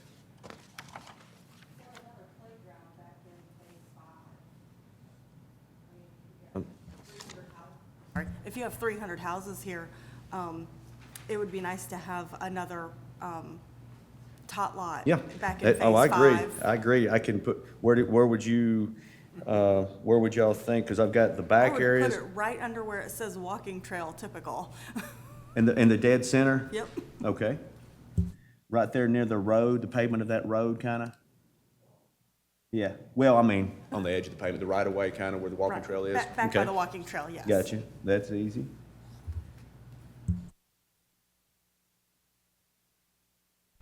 Just for the record, we did have a lot of citizens from Old Nashville Road come several times. I don't know if y'all been in a meeting yet, so, but just for the new folks, they're really concerned about the ability for that road to withstand that development. What So- suggestions does staff have, I guess, for, differencing, I guess, with the traffic engineer's report? What would they recommend to keep the same neighborhood appeal? I mean, tearing up shoulders and adding shoulders is not going to add capacity to the road, yet it'll tear up trees and shrubs along the roadway and stuff. I'm just asking for clarification, I guess. What would y'all like to see so we can know a direction to help you with? Does staff any additional comments? I guess would it be bringing it up to the standards of the city requirements? Which, Yeah, primarily the width, paved drive lane widths be what we'd be looking at. And that's one thing that our fire department really spoke heavy to in our staff review was, that's one of the most dangerous roads they go down already. It's hard to get the trucks down now. And so when we add that increased traffic and then increased neighborhood, is there like a certain area that y'all we need to kind of focus on down there? Does it need to be added, 2 foot for, 1,000 feet? Or, I mean, I need to know, like, what y'all's thoughts? so the staff comment said between Fernville Road and Taylor Road, Okay. and then on Taylor Road between Old Nashville Road and Fairview Boulevard. Is that correct, staff? That's correct. Will, what is, just maintaining 2 10-foot lanes? Nothing about the shoulders, just 2 10-foot lanes? Correct. Okay. That's easy. I can do that within the right-of-way. I don't have to quite. As a minimum. If you wanted to do more, I don't know. Well, that goes back to the right-of-way discussion we was alluding to earlier. With 20 feet, we can work in that parameter and make the deal work. I can, you know what I mean? I can add a little bit of pavement. I just can't cut slopes and go in people's yards and add shoulders and ditches and stuff further without confirming right-of-ways. Does the city road requirements, would it require curb as well on that? So it's just pavement. If your desire was to construct to the current city street standard, then yes, it would. It'd actually be a 24-foot paved width with 630 curb and gutter.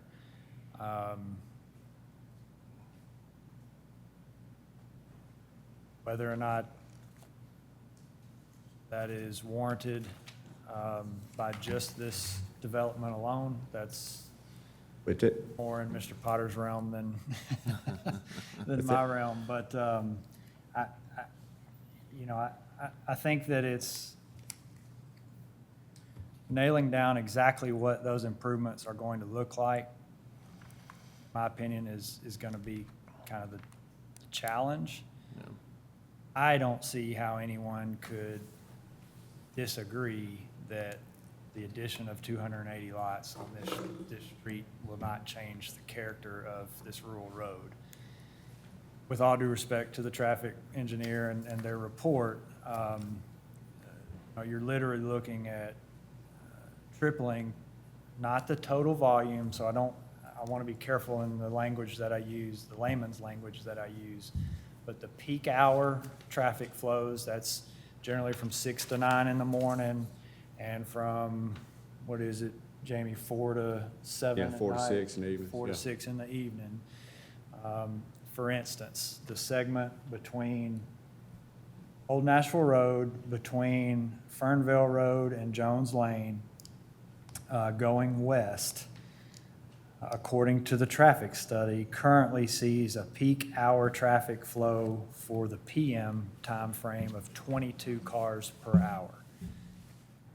Traffic study indicates that the proposed peak hour PM flow for that segment would be 66 cars per hour. So you're literally tripling the anticipated trip generation within that road segment.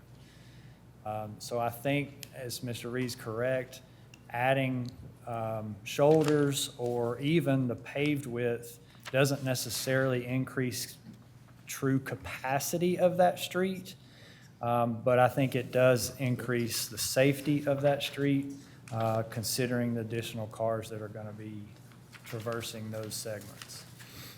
But typically, the standard practice, we've been in the past, off-site roads, when I say off-site roads, past our development, we've typically just added pavement and/or ditch sections. Alluding to what we do in front of our site, we typically do curb and gutter and sidewalks. What's in front of our site that we can do that to, just like we've done on Cumberland Estates, kind of we're doing on Otter Creek. I mean, on the one we just talked to for about 2 hours. But the adding the curb and gutter and stuff like that would definitely change the character out there. Sure, The there's rural no doubt kind of about character. that. And not add capacity. Absolutely. And what the studies, if you look at, will show, when you pave and curb and gutter that road, cars are gonna travel down that road faster. When you leave those trees and those stuff that drape and overlook the streets, they tend to drive a little bit slower. That's just the nature of the beast. That's the facts.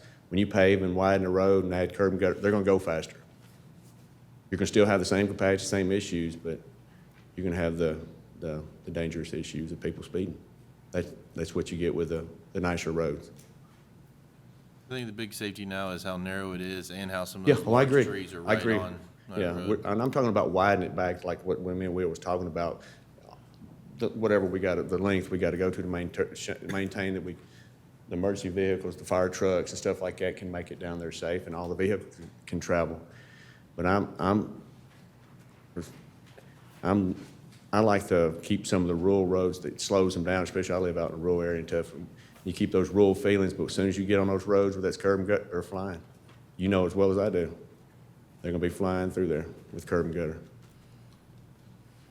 And I actually tend to agree with you. I mean, I think some of those issues, they like their rural road. The people that came, they said that a lot, so it would change it. But somehow it's hard for me to sit here and say if we're gonna do additions, not to bring it up to city standards. Now, granted, the same people are complaining that don't really want that kind of traffic. are gonna be the same people that probably would prefer to have their trees, you But know? I wanted to allude also, I agree with you, we're gonna be in that same predicament where we're only gonna be we're gonna be able to fix this house in front of this house, not these two, the next one. You're not gonna be able to go all the way down through there unless the city condemns a set right-of-way all the way down through there, and the city's gonna help do a project like it. That's what it's gonna take. We can't condemn the property, get the property, and I guarantee you some of those deeds go to the center line of the road all the way so far down through there, or somewhere through there, that you're gonna have to kind of crisscross or go around. So, we're dealing What with would that. be the That's- difference for the widening?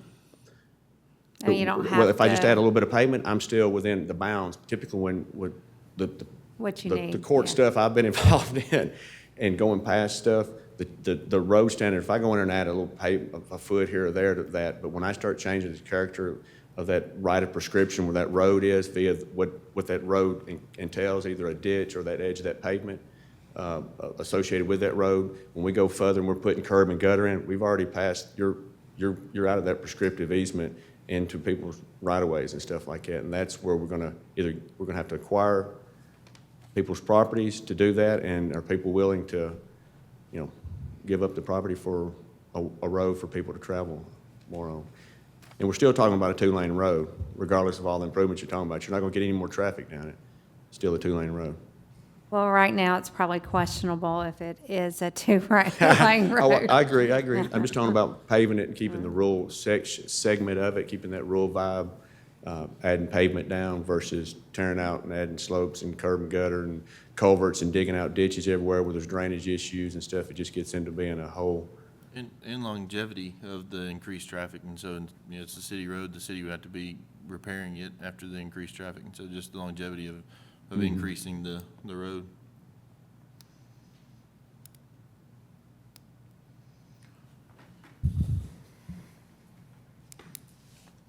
Any additional questions? I have a question. For Sure. Road B that comes off of Taylor Road, Yes, ma'am. do you have that right-of-way access? Yes, ma'am. We finished the deeds up actually today for the attorneys for the closing. Yes, ma'am. That 60-foot right-of-way to that. Yes, ma'am. Okay. So just for the clarification, y'all will make the improvements to Taylor Road and then the turning onto Highway 100? Yes, ma'am. I've actually brought the turn lane improvements with me tonight that we've provided all the topo, and I've even got the turn lane even drawn on there. So I'll have it to Will to review it with the construction plans once. But we've already topoed all that area. Yes, Well, ma'am. because there's like a blind spot. Yes, ma'am. That, Oh, I know. so that's going to Yeah. be addressed as far as? Yes, ma'am. Yes, ma'am. All that's going to be addressed with this, and we've topoed all up and down both those roads.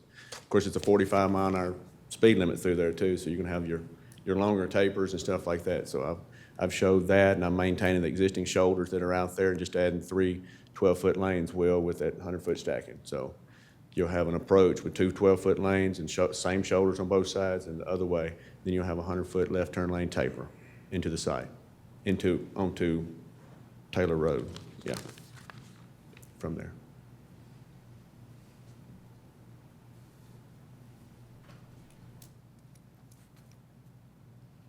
And then just that other comment, I think, that was mentioned earlier about how similar this is to the subdivisions that we approved on Cumberland.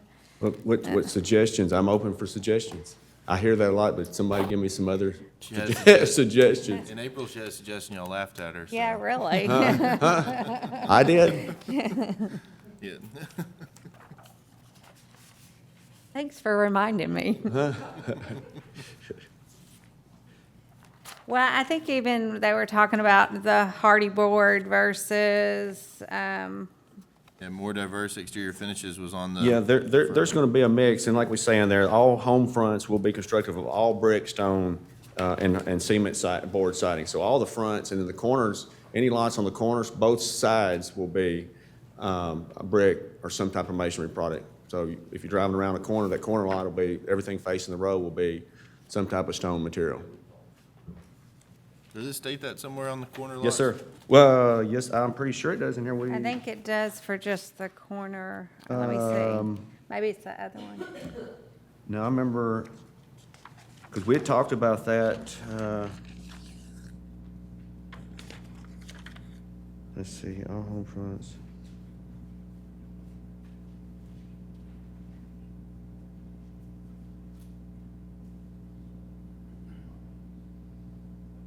It's somewhere in here, I remember, because we specifically wanted that in there on the corner lots, and we talked.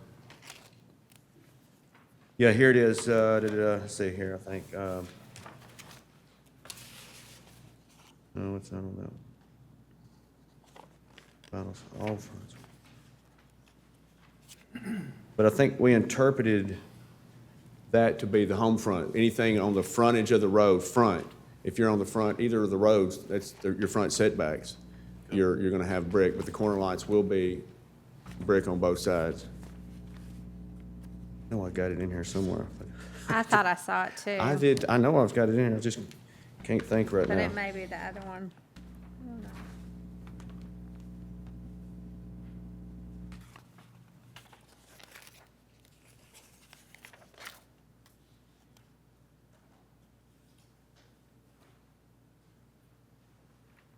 But they're gonna have all concrete driveways, of course, you know, sidewalks along all frontage, lights, along with those shade trees, going down both sides of the road every 40 feet.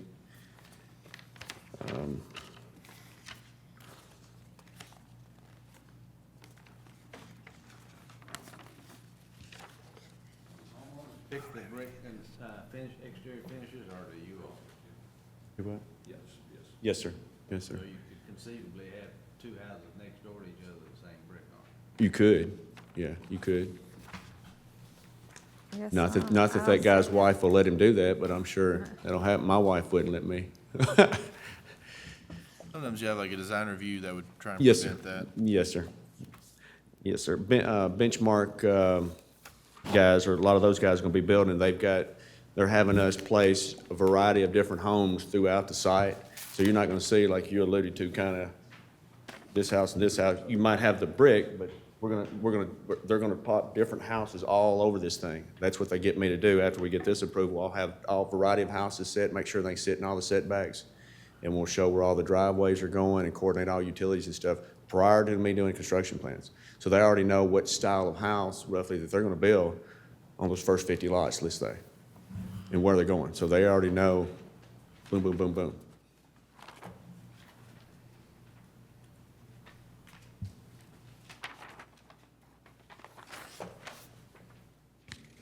So all your temporary cul-de-sacs will be, Paved, yes, sir. And they're on my sheet number 3. I've changed that to say temporary paved cul-de-sacs typical. how about the ones that aren't shown as an actual, like, I can't even read that road name. Well, no, it's got a big bold label with a big box around it. I made sure that had it on there, even though it's temporary. No, it's perfect. I stated in there paved and put a big box around it. Perfect.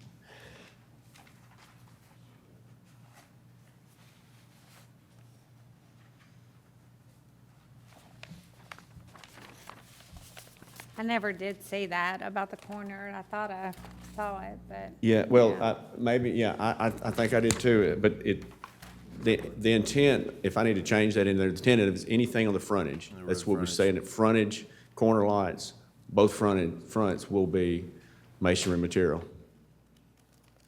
Hopefully that's in the minutes here, I keep saying it.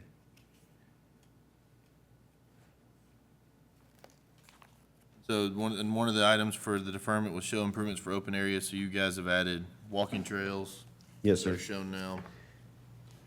And I've got another tot lot. Discuss possibly additional tot line. Yes, sir, and I'm gonna add that other tot lot, and maybe a multi-purpose field up front there. There's a big area up front where it says Phase 2, maybe a decent little area. I just need to look at some of the slopes before I commit to an area. If you've been out there, there's a lot of relief. It's a beautiful piece of property. I went out there. But what's cool about it, you don't have a lot of people backed up to you, is what I like. You've got either hills or trees or something that's full of trees and stuff. So a lot of it is, especially in the very back and those roads, a lot of it's just backed up to the woods, and open space, and indoor step system, which is cool.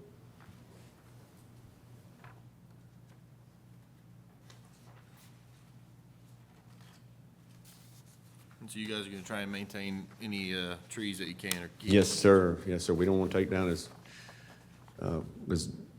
the people buying those houses love to have those trees separating between them and their lots and/or their neighbors behind them and stuff, so.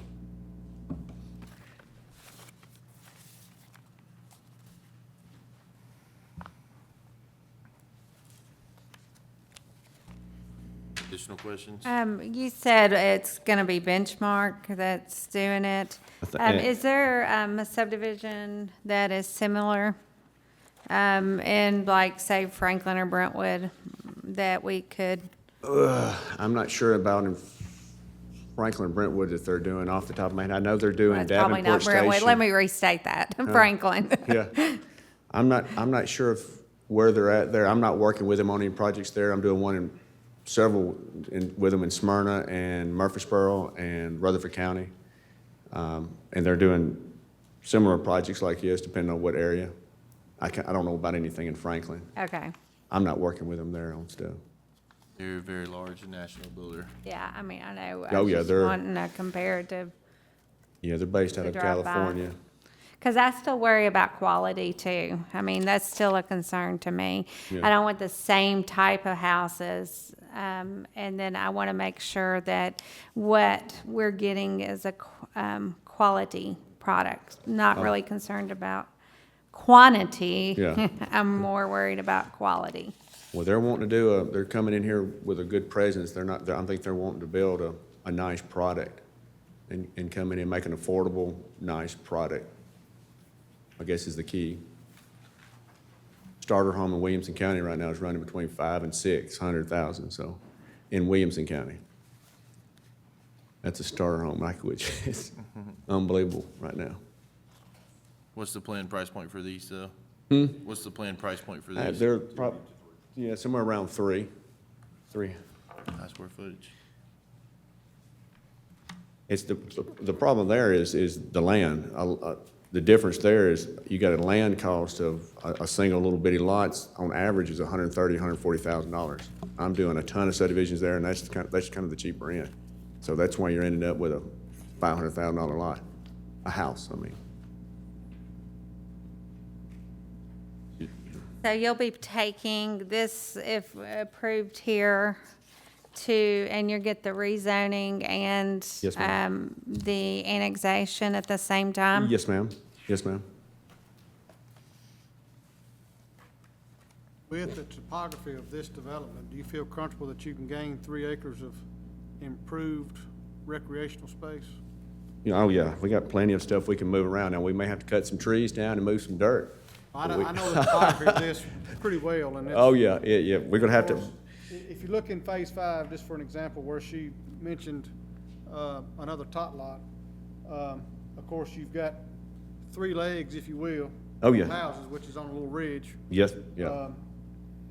And where that typical walking trail symbol is fairly steep, so. Oh, yeah, yeah. And of course, we're gonna do it for multi-use fields.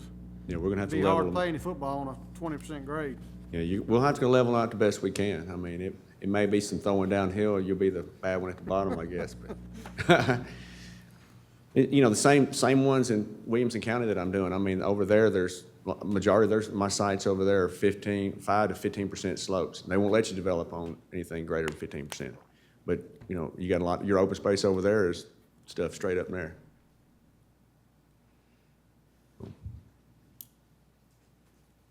Very similar, Sometimes they don't count some of that open space yeah. on the higher slopes. Oh, yeah. But yeah, this site's got some challenges as far as grading and stuff like that, but we've got a lot of land to do it and move around and stuff. That's what's good. We got so much open space to do all that. And then where we're putting those tot lots and those walking trails, that's all around that nice level land around the step system. All that's gonna be big green level field back there, Okay, so have we addressed everything? I mean, there were the engineer comments about the roads, we're good. You're willing to widen all the way to Fernville, to Taylor. And then, of course, the areas that you've laid out, you'll do the road improvements, Yes, curb ma'am. and gutter.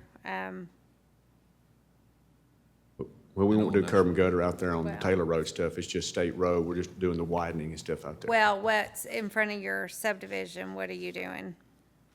Just We're wide? maintaining, well, it's not a huge amount in front of our subdivision, but whatever y'all suggest, if you want me to do curb and gutter out just in front, like we normally do, just in front of our site, I can do that, but. in the- Maybe. Yeah. That's why I'm I asking. mean, that's not an issue with us. It's just a small amount there. Mr. Owen, did you have a comment? Ms. My suggestion would be not to have that curb and gutter installed. As you alluded to the fact it's, I don't know the exact number, but it's not much more than 200 feet or. maybe 200 feet or so. And there's no lots that are fronting on that street, so Could you explore like a flush curb or something for deterioration of the asphalt, or? Mike could look at something like that, if, like a ribbon curb type. Or just in something. front of the site there? In the I'd dream rather- world everywhere, right? Well, I wouldn't.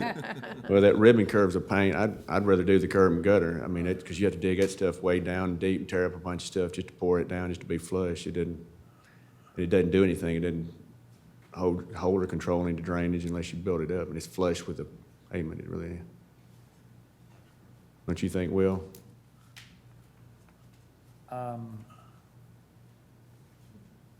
Considering the current city resources, I would recommend shying away from ribbon curbs or really even additional curb and gutter, particularly in this section of what is an established rural street. I think that might be proved to be burdensome 10, 15, 20 years down the road to the city as far as maintenance goes. Yeah. Along with, and that's not to say we don't ever want to see that, but along with, again, the fact that this is an established rural access road, I think it's important to keep that character. That's just my opinion. Well, I think 300 homes is going to ruin the character of the rural road, so, I don't know. Sorry. It just, yeah. So the deferment had a few points. It was the 8-point traffic study with Connector Road, show improvements for open areas, more permanent temporary cul-de-sacs, and more diverse exterior finishes shown. And so I think we've discussed everything except for just trying to nail down exactly what we want discuss-wise from the 8-point traffic study of, I guess we're widening the roads based off from Old Nashville to Fairview Boulevard, and then Fernville Road to Taylor. I don't know, at this stage, it's probably premature to specifically define as far as like which side of the road is going to be widened, and really even the exact width, because we don't have any survey data on what that current width is through those sections. So I think at this stage, if the applicant would make a commitment and that commitment be shown on the preliminary master development plan to make those improvements that would be necessary to provide 2 10-foot driving lanes for those segments, then in my opinion, that's suitable to move to the next stage. And assuming this goes through the entire process, you would have the opportunity to review the construction plans that would have the specific details of where are we getting those 2 feet from, which side of the road for these segments, and what's going to be required. So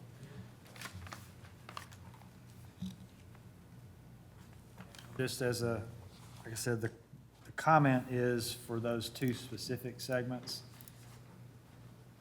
That's just at a minimum. So if you are aware of additional segments that need to be improved or citizens have expressed concerns, probably the next one that would potentially need to be considered is from Old Nashville Road back to this new proposed entrance on Taylor Road. And the 4th one that might be considered is Jones Lane. from Old Nashville Road to Fairview Boulevard. Beyond that, impacts or the increase in peak hour daily traffic ranges anywhere from 15% to 80%. So, for instance, the Fernvale Road segment, it has northbound lanes have increases of around 25%. Southbound lanes are around, I think, 70%. And Old Nashville Road from Fernvale back to Fairview Boulevard, they're even less because of, is it, south side? Kingwood. Yeah, so there's a decent amount of volume of traffic from the Kingwood development that utilizes that segment. So and two, this proposed development is geographically of a distance far enough to where by the time cars that are going into the city, into Fairview, they may have chosen to hit Fernvale or Jones Lane and then take a left. Try to avoid the nice 5-point intersection there at Old Nashville and Fairview Boulevard. So, again, that's not to say that there aren't improvements that are needed on those segments, but I think that may be more of a gray area to say this specific development is the cause or the need for improvements in that area. I think the note of Taylor Road from Old Nashville to the second entrance is a good note, because that's probably going to get a majority of the flow for that backside. Yeah. Yeah, I think that's a reasonable request and accommodation.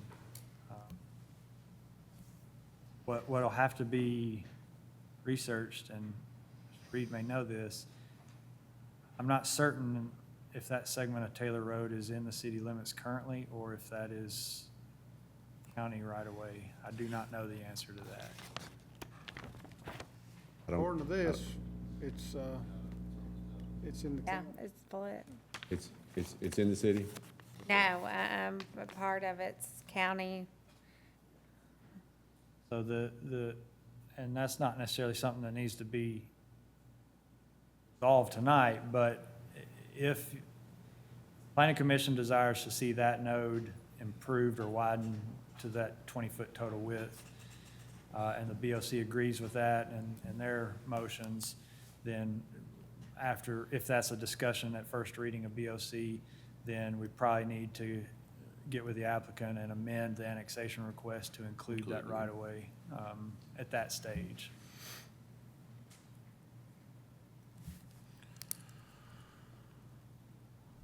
All right, any additional comments or questions? Will, would you, or somebody, would you give me something later on, not tonight or not, but allude to those where I need to research the pavement widths to where and which exact segments? Give you a link to the city's YouTube. Yeah. Yes, I'll give you those. Yeah, just wherever y'all talking about, so I can make sure I get it. I'm gonna start surveying, pulling up deeds and stuff.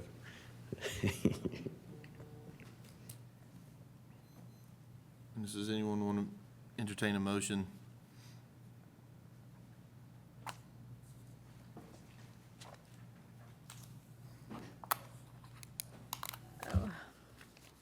So it's the same thing. I think we want to send it with a positive recommendation to the board or a negative recommendation, and based on what findings or what adjustments we would like to see.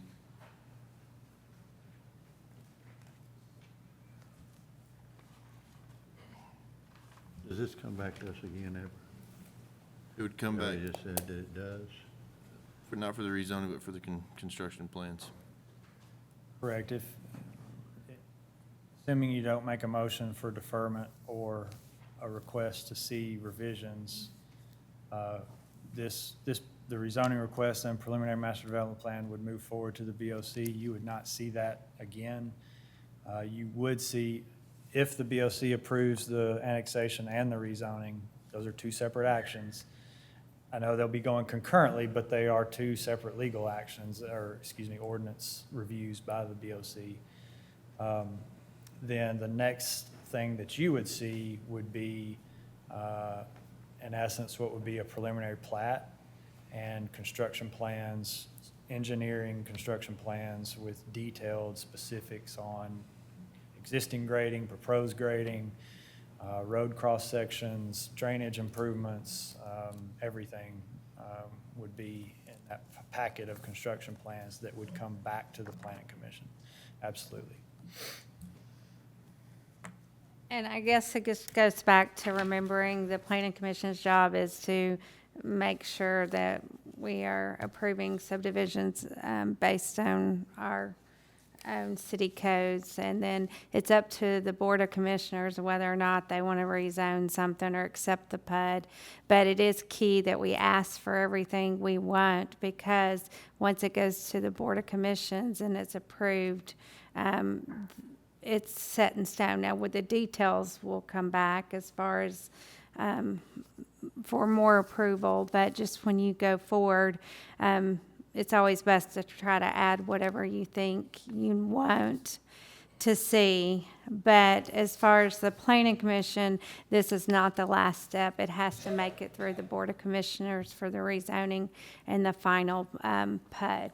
So just to remind, anything else, is that the best way to Sure, say? Yeah, and, you know, some of the details will mandate that some tweaking be done, you know, to, when you see construction plans. So, for instance, you know, one lot, there may be a lot that scales out here to be 110 feet wide, and when it comes to you for construction plans and final design, it's 108 feet wide. You know, stuff like that, that obviously has to be ironed out during design. But what we wouldn't want to see is two sides of the coin. What you wouldn't want to see is if the developer came back with construction plans that showed no tot lots. Well, that's obviously in violation of the preliminary master plan that was approved. Conversely, if he comes back with the additional tot lot and the additional multi-use fields, and and they are in compliance with what the final approval of the preliminary master development plan was, at that stage, we can't say, well, we think there needs to be a community clubhouse and a swimming pool, so we're not going to approve it. You're going to get in trouble for that one. So while we don't have to know all the exact details, we need to have a pretty clear understanding. And that's the advantages, one of the advantages of a planned development is that there are some of these design components that are hashed out at this stage so that the city and the applicant and the surrounding citizens or citizens in general have a clear understanding of the standard of this development that has been approved.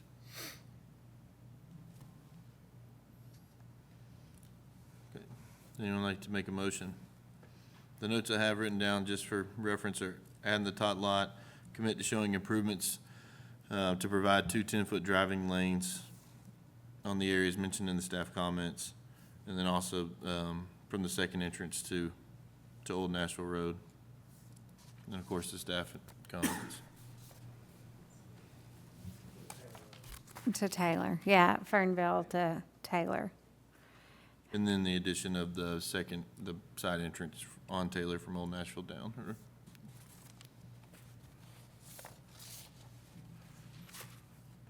Anyone like to make a recommendation?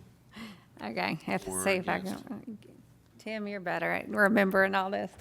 Okay, I'll make a recommendation based on the city engineer's comments. Also, that the road will be widened from Fernville to Taylor. Also, the second entrance, is that on Taylor Road? And whatever the, Second entrance all the way to Fairview Boulevard. all the Taylor way Road. to Fairview Boulevard, and whatever the recommendations of the traffic studies as far as improvements required, turning in from Taylor Road onto Highway 100, be approved and go to the Board of Commissioners. Addition of the tot lot. And what else? Addition of the tot lot. and the addition of the Tot lot. tot Play lot. area. Section 5. Anybody else? So that's a motion, Tell me what I said. No. a motion for a positive recommendation to the Board of Commissioners contingent on the addition, committing to showing improvements of provide 2-foot drive-in lanes from the entrance on Taylor Road all the way to to Fairview Boulevard, and then from Fernville Road to Taylor Road on Old Nashville. Also committing to the traffic study requirements that are shown on it, and then including the staff comments and the addition of the tot lot. And then also, we didn't include, but we might as well say it, the additional playground suggestion and the So that's the tot lot. tot lot. Okay, okay, Funny name. okay. Just making sure we're, Yeah, but, and then the staff comments mentioned the improvements of additional 3 acres of the approved open space. So that the staff comments would capture improvements as well. Just for clarity, the tot lot would be included in that 3.6 additional, Correct, yes, sir. wouldn't be in addition to that. Yeah. Okay, so that's a motion. Is there a second? Slaughter, second. Any additional discussion? All in favor? aye. Any opposed? All right. Thank you, Mr. Reed.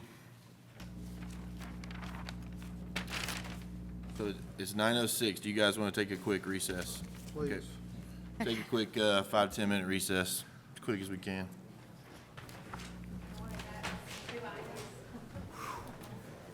There's gotta be a better way to keep all these,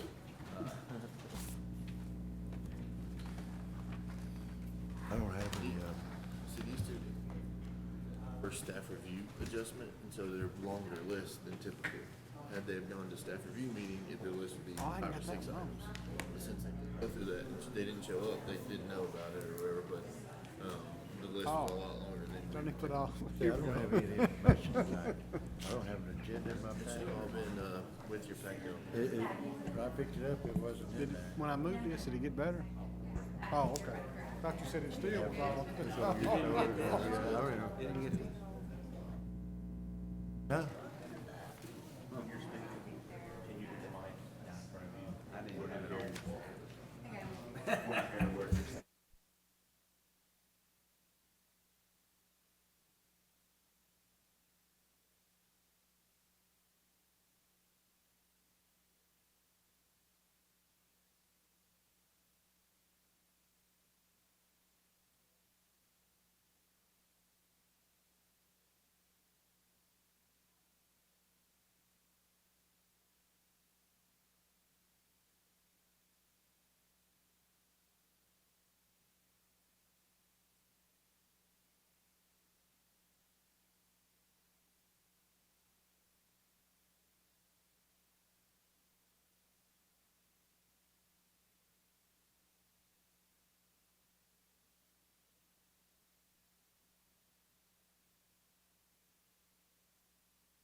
I cannot Kristen, believe when you I sharing, didn't get it. Thank God. Chrissy's taking care of me. so we're picking up at 6.3. 1, 2, 3. All right. All right, thank you everyone for taking that quick recess there. We will go back to old business, item 6.3, Subway Retail Center, site plan 2.16 acres, parcel located at 1411 Highway 96 North, map 18, parcel 18 and 19, parcel owned by Pakrish Patel. Representative Knight. I'm Barry Adcock. I'm with Atkinson Associates Architects. Thank you, sir.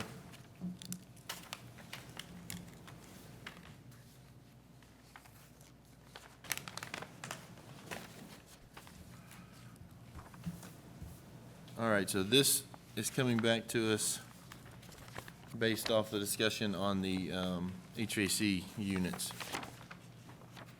if I recall correctly. Yes. And so we looked at it, staff review, the applicant has added parapet walls on the side and rear. Find that. That's correct. There it is. And then, so the HVAC units will be on the roof as well, correct? Yeah, Hiding behind the parapet. there'll be rooftop units, no units on the ground. And so there's some staff comments, just in reference to the reclamation bond. It says, if the planning commission desires to set the site reclamation bond at this time, staff recommends setting the bond amount at $18,000. And so the only comment, when the applicant was here last time, was in reference to that HVAC, and they've added the parapet wall detail and the plans to show where it's gonna go to. Move to approve. Any additional discussion? All in favor? Any opposed? Can we clarify that bond, or we need to make another motion?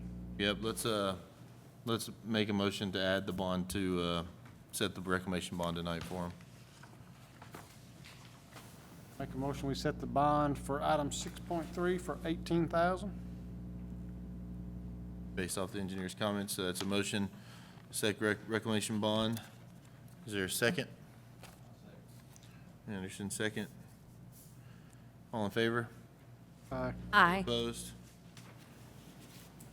Thank you, sir. Thank you.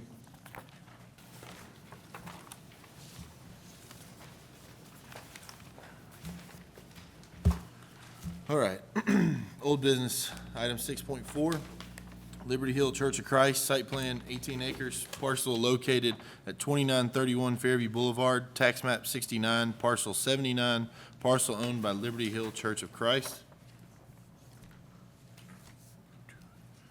Good evening. If you could just state your name for me, sir.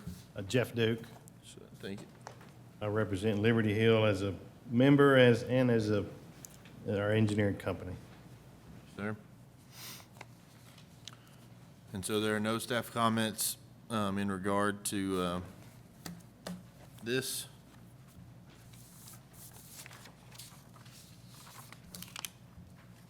Sorry, that might be the old, no, that's correct. We can move around.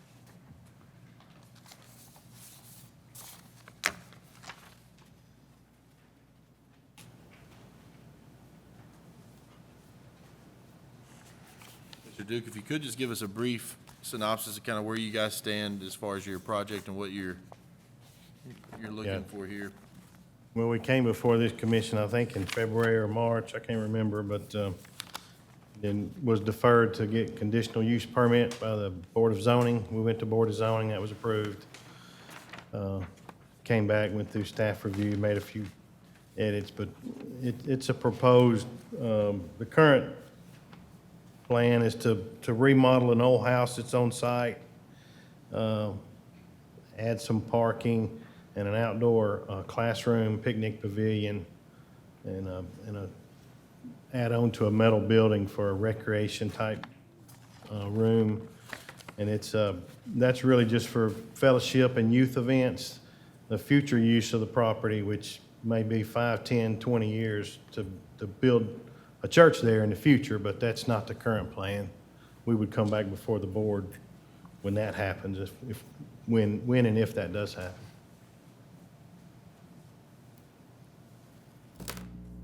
Mr. Owen, I believe some of the staff review referenced that entrance there, and so it's up to the standards for, it would be on our staff comments, but just to confirm. So all the comments from staff review have been met. The Board of Zoning Appeals approved it, the use contingency on it. Any additional questions for the applicant? No, I'm just sorry you had to wait so long tonight. On the night Especially with the back and problem. with a broke back, I had to wait that long tonight. When we were here in February, I was gone and home in bed by now. Move to approve. Second. Any additional discussion? All in favor? Aye. Any opposed? Thank you, Mr. Duke. Thank y'all. Have a good one. Okay, we will move into new business now. Item 7.1, final plat, Spring Station subdivision, Phase 1, 29 proposed lots on 10.19 acres, parcel located off Tiger Trail, tax map 42, parcel 28.04, parcel owned by Benny Sullivan. Good evening. If I could just get you to state your name for me, sir. Certainly. Huntley Gordon, good to see you guys again.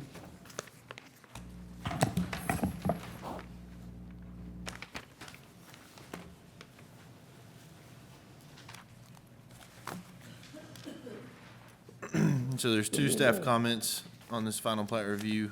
The first one will be final drafts of all proposed documents creating the HOA, as well as the covenants and restrictions should be submitted to the city for review.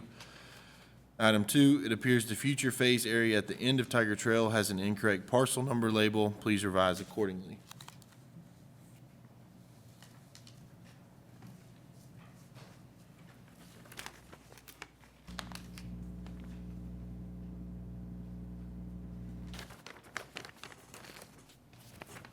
We submitted the CCRs with the original proposal in 2015, I believe, and I can record those in reference on the final plat. It was my plan. Chairman, I have since received a copy via email.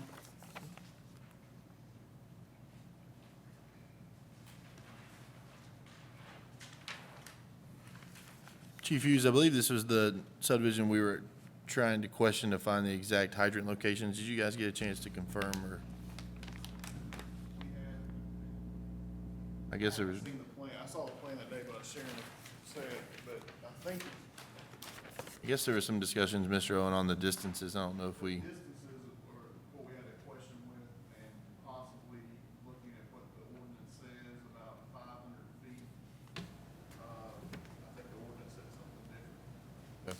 but we were talking about moving one of these hydrants and make it where we basically put everything within 500 feet. We've got one at the end of that temporary cul-de-sac. And there was one up there closer to the school, I believe. Is that correct? So it should be suffice to the requirements there. Thank you, sir.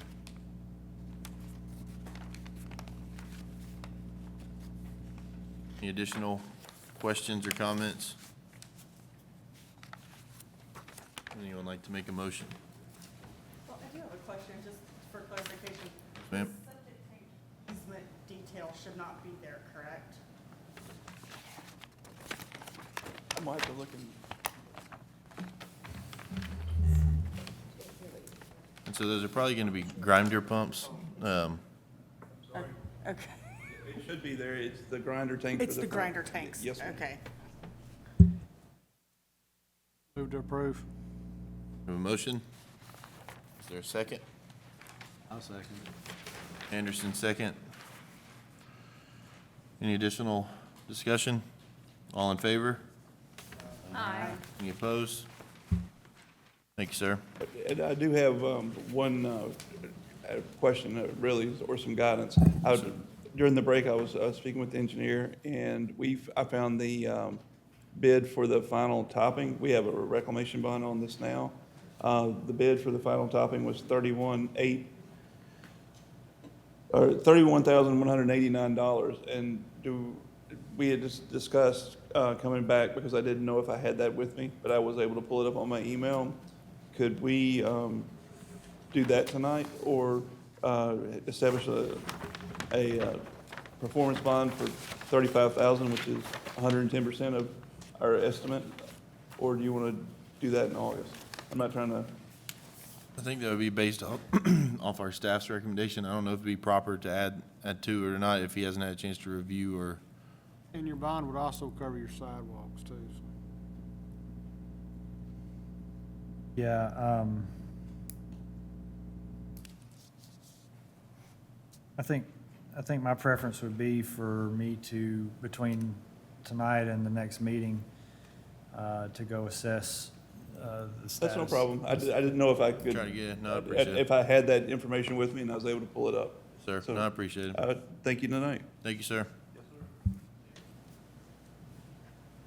All right, new business item 7.2, a conceptual plan for Whispering Wind subdivision, Phase 2, 17 proposed lots on 10.47 acres, parcel located off of Cumberland Drive, tax map 47, parcel 67.01, parcel owned by Walter Toddy.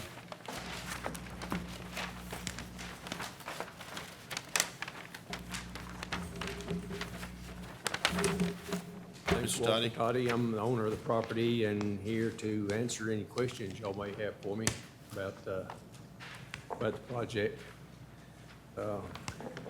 We've got it, it's 10-something acres into 17 lots, like you said. There's one existing house in there that's using a easement driveway until subdivision road can be put in there to where they would connect to that, as well as their utilities. So that might explain what you're seeing in there. And actually, that house is one of the 17.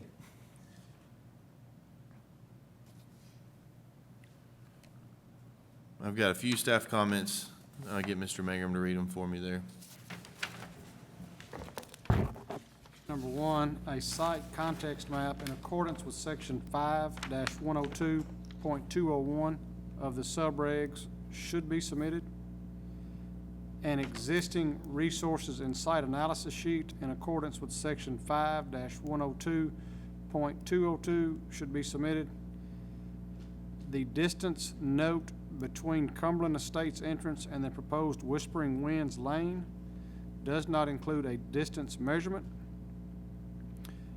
It is recommended that site distance assessments at the proposed entrance to the development be conducted at the preliminary plating stage to determine compliance with the city's site distance requirements. Improvements to Cumberland Drive along the frontage of the proposed development should include 2 10-foot drive lanes and a 630 curb gutter or concrete curb and gutter along the southern side of Cumberland Drive, matching the improvements conducted by the adjacent Cumberland Estates subdivision development. Street trees are required for the proposed development. Lots 4 and 6 are not to have direct access to Cumberland Drive. And the last comment, minimum lot widths are to be verified at the development plan stage to confirm compliance with the subdivision regs and zoning ordinance. Oh, there's one more, sorry. Number 9, per section 4-111.1 of the subregs, generally not less than 10% of the area within a residential development should be set aside for recreational purposes unless deemed not practical by the Planning Commission. Thank you, sir.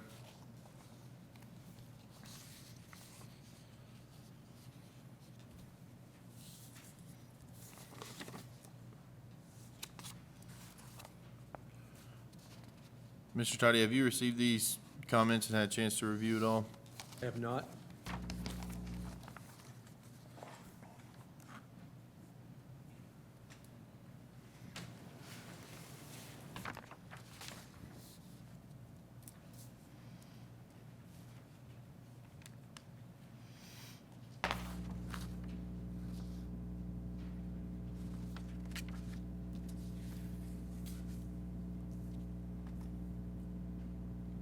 Mr. Owen, could you elaborate a little bit more on what exactly the site context map and existing resources site analysis would be? Like, what are we missing tonight that we would be seeing? Or Sure.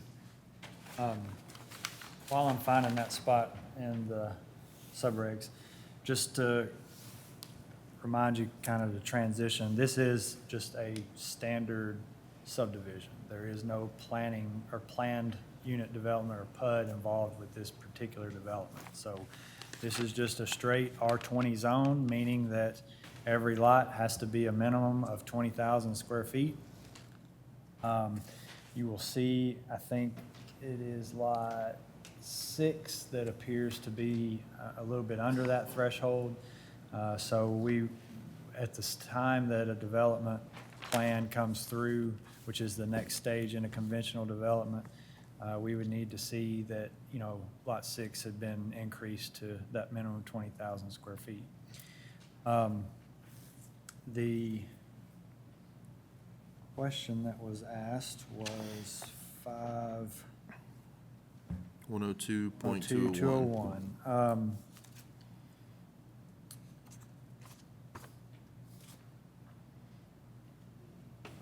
So the conceptual plan, as outlined in your subregs, has basically 4 components to it. One of the components is a site context map as referenced. The site context map, there's a whole paragraph kind of describing what needs to be shown. Features that shall be shown are and the features that are shown, I think, are to be extended. I'm sorry, that's the next one.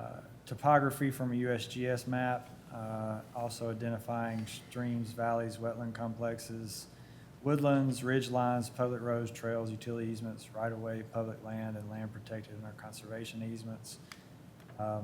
What's probably missing from that is the USGS topography. However, we have information actually that's better than that because the USGS topography is only 5-foot contours. So you have a greater degree of topography that's being provided to you tonight in the 1-foot contours. The existing resources and site analysis, that's kind of a more holistic view of the development as it pertains to the land around it. That particular aspect of the conceptual plan is to include an aerial photograph that extends 500 feet beyond all edges of the proposed development. A base map of contours that extends 500 feet beyond. Identification of slopes categorized into areas that are less than 15%, 15 to 25%, and 25% or greater. Inventory of existing trees, soil series types as mapped by USDA. A view shed analysis, so basically photographs of the proposed entrance location from both approaches on Cumberland Drive, both the eastern and western approaches. That's pretty much it. The third of the 4th components is the conceptual improvements plan, and that's what I would suggest to you that is actually the sheet in front of you is the conceptual improvements plan. So there has been great detail by the applicant to provide that. And generally, more detail on that than what we would typically see. It's just some of the other components of providing information to the Planning Commission to have a better understanding of how this sits in relation to adjacent properties and developments is somewhat lacking at that stage. I'd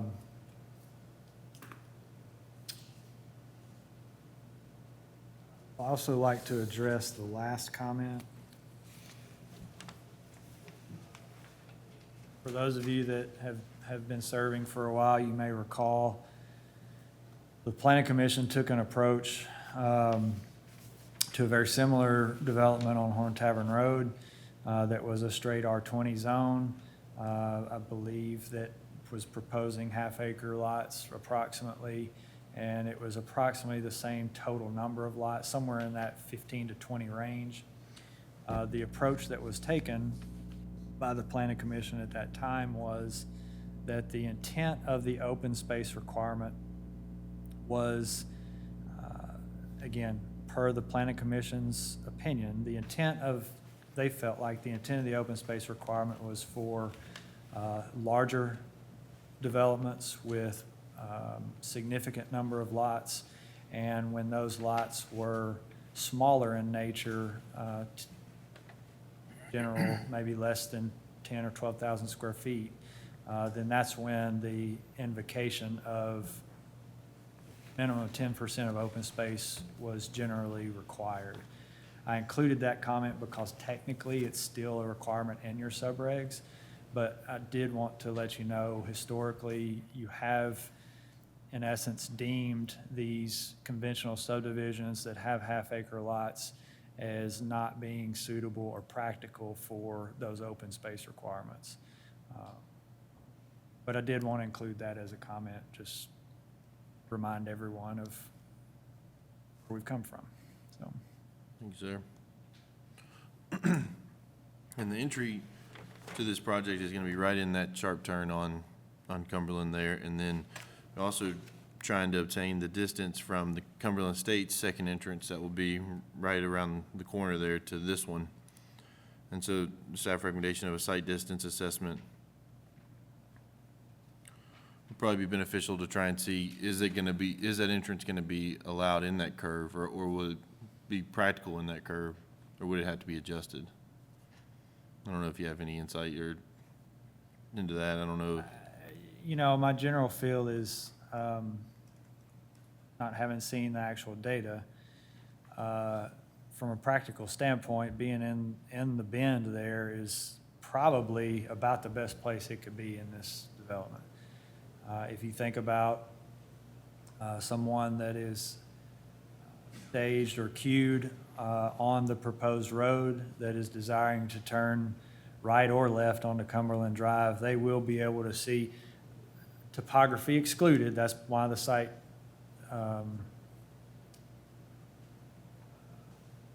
distance requirement needs to be confirmed, but they'll be able to look and see cars coming from both directions as they're sitting at that intersection waiting to pull onto Cumberland Drive.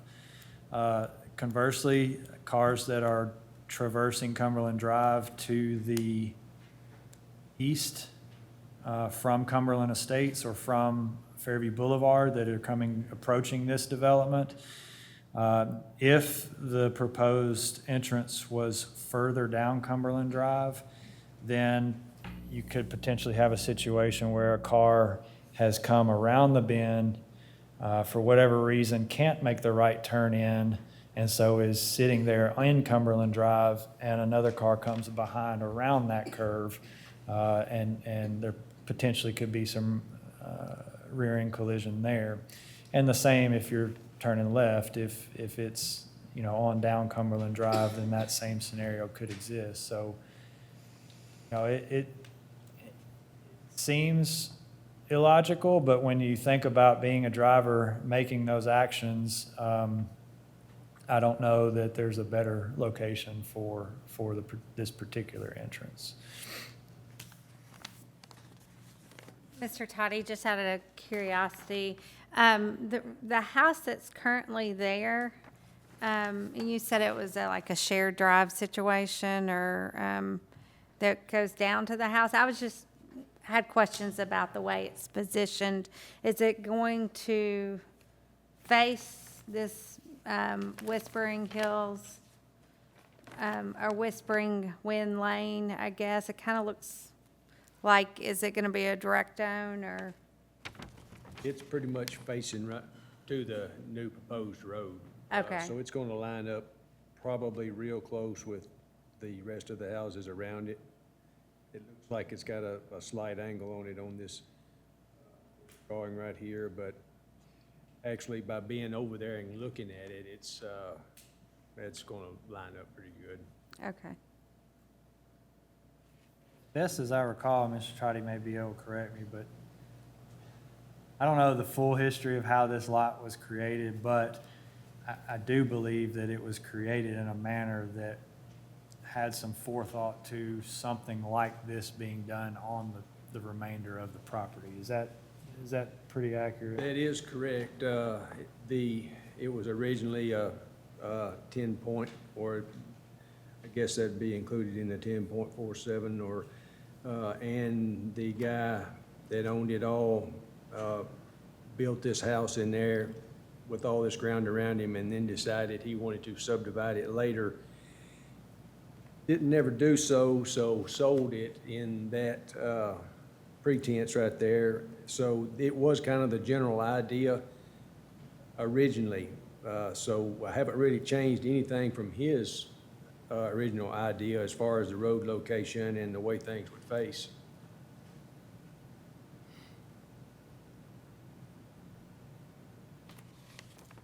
And then my other question would be for 9 and 10. So that will be a long drive, I guess, going back to access. Will there be That's correct. It two would be drives, I two guess? drives. Mm-hmm.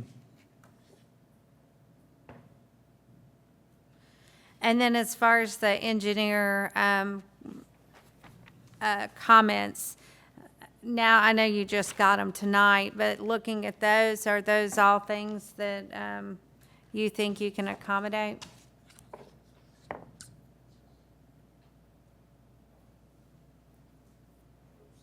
But, definitely look at it and work on it and do our best to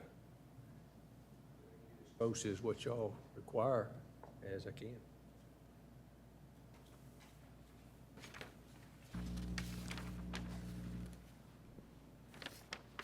Well, Lot 6 is below the 20,000 feet for the R20, and it's not one of your comments. But that would need to conform, correct? Yes, Mr. Mangrum, I failed to include that. Could you say that into the microphone again there? Yes, I mean, the reason it's not that big of a deal, it is a big deal, and it certainly needs to be addressed before moving on to any kind of final plating stage.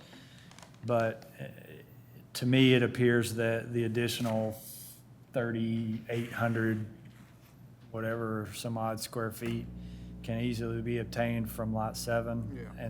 And both lots still be in compliance with the 20,000. So I think it's simply a matter of tweaking some of those rear property or adjacent property lines between 6 and 7 to get that in compliance, yeah.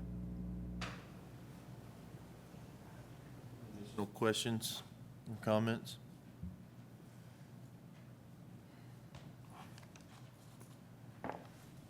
Anyone like to make a motion? Yeah, I'd like to make a motion that, that we accept the conceptual plan with the additions of the city engineer's comments and adding Lot 6. Lot 6. Yes. Own as needing to meet the required square footage. Motion? Yes. Second. Second, Mr. Mangrum. Any additional discussion? Mr. One- Owen, you have a comment? A couple of things I would request some clarity on, is the last comment there about the 10% open space. Do you want that to be applicable here? And then also, I might suggest that if you desire to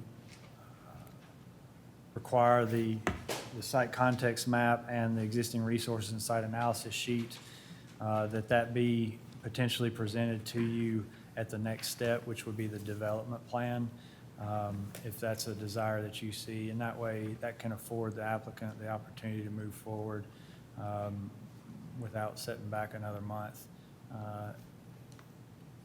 That's something that you deem worthy. Can I ask you a question? When you have a 10% open space on just a plain subdivision like this one, is it considered, it's owned by all of the homes, but you don't have a homeowners association?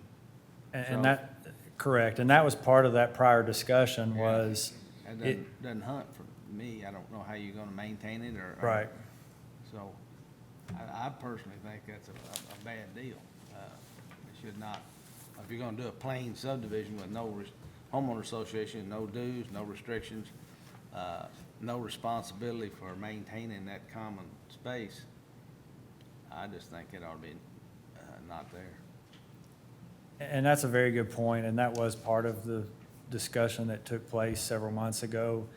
The idea being, the broader idea being that, you know, to force a conventional development like this that has larger lot sizes into open space requirements and associations, in essence, we're kind of counteracting the community's desire to have larger lot developments, because we're in essence requiring some of the very same things that we're requiring of small lot developments. So that was the general discussion, yeah.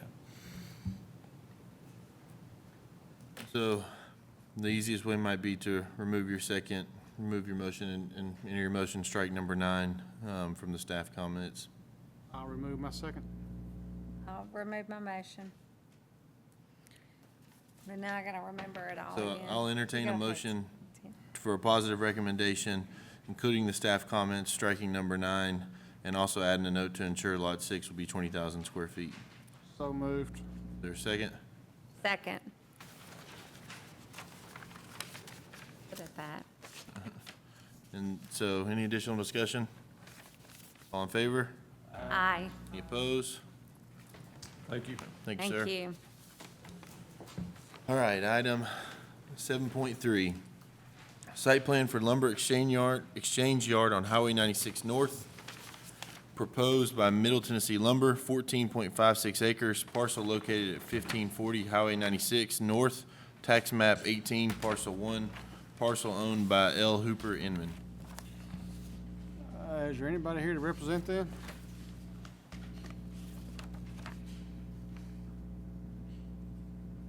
All gone. So we just need to defer this, or no action, let it fall. Motion to defer. Okay. We have a movement to defer. Is there a second? Second. All in favor? Aye. All right. Yes, sir. No, with no representation from the applicant, you can't take action on their business. My only comment, when they do come back and represent themselves, how they gonna make this look nice from the street?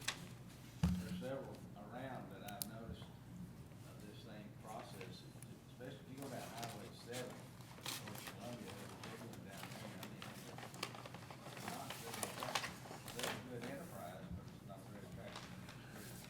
Yeah. This particular applicant, and during the staff review meeting, was getting with our city arborist about some additional plantings across the front there. And they actually have cleaned up the area from where it was. It's come a long way. It is an improvement from where it was. And then I don't know where they stand on trees. I think they have a new drawing where they've added some shrubbery across the front and stuff, so we'll have a comment from there. All right, so one more item on new business is item 7.4, appoint planning commission member to the tree commission. So the board recently adjusted the tree commission to 5 members. 1 member will be from the planning commission. Initially, it was for the chairman of the planning commission, and so now it can be anyone on the planning commission. So if anyone is interested and would like to, it's getting late. And so the term would be the duration of your planning commission seat. And they meet once a month. They meet the first Monday of the month, every month. If they met the second Monday, I would do it.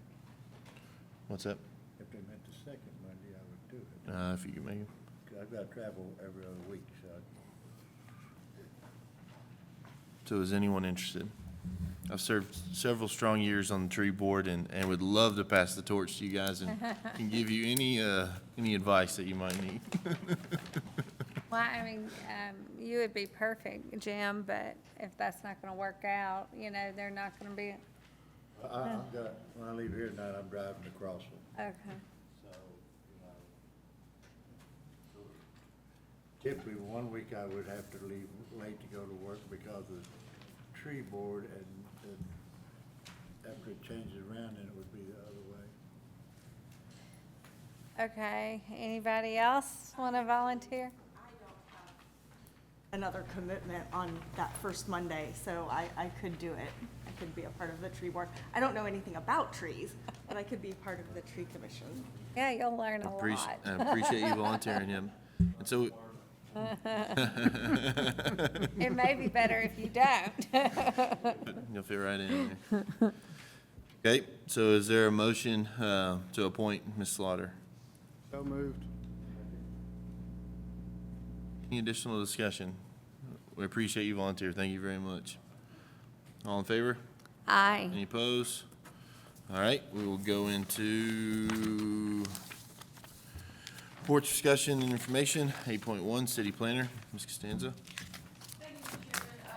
I'm going to be looking at some potential training dates and some potential training subjects during the next couple weeks, and we'll hopefully be able to suggest some times that we might be able to get some of our state-required training hours in. Excellent. It'll be forthcoming, so get excited. Awesome.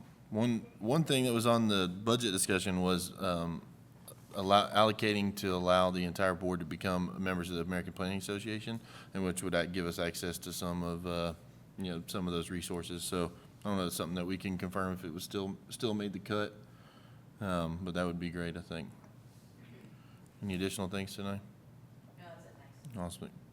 City Engineer, Mr. Owen? Yeah, thank you. Several, I guess, attempts from applicants, or one particular applicant, to encourage variety in your improved open space. Just sitting here thinking, one of the things in the book says a golf course. Obviously, I don't think that's going to be an issue. But it did bring to mind, there's a lot of Frisbee golf courses that are out there that can utilize Dog park? A dog park. Some of this topography might even lend itself to like a little entry-level mountain bike type trail. So, there's a lot of different things. The gazebo that has been presented, is very basic. And so you could have some basketball courts, you could have a covered pavilion type deal with bathroom facilities, a grill. There's a lot of different options that you could potentially, that an applicant could potentially pursue if they desire to, so. My concern with that is what we've seen thus far, this price range of home that they're building, even though they're $300,000. When you put in tennis courts, swimming pools, all that kind of stuff, then you have to up the homeowner association dues to maintain those. And it gets expensive.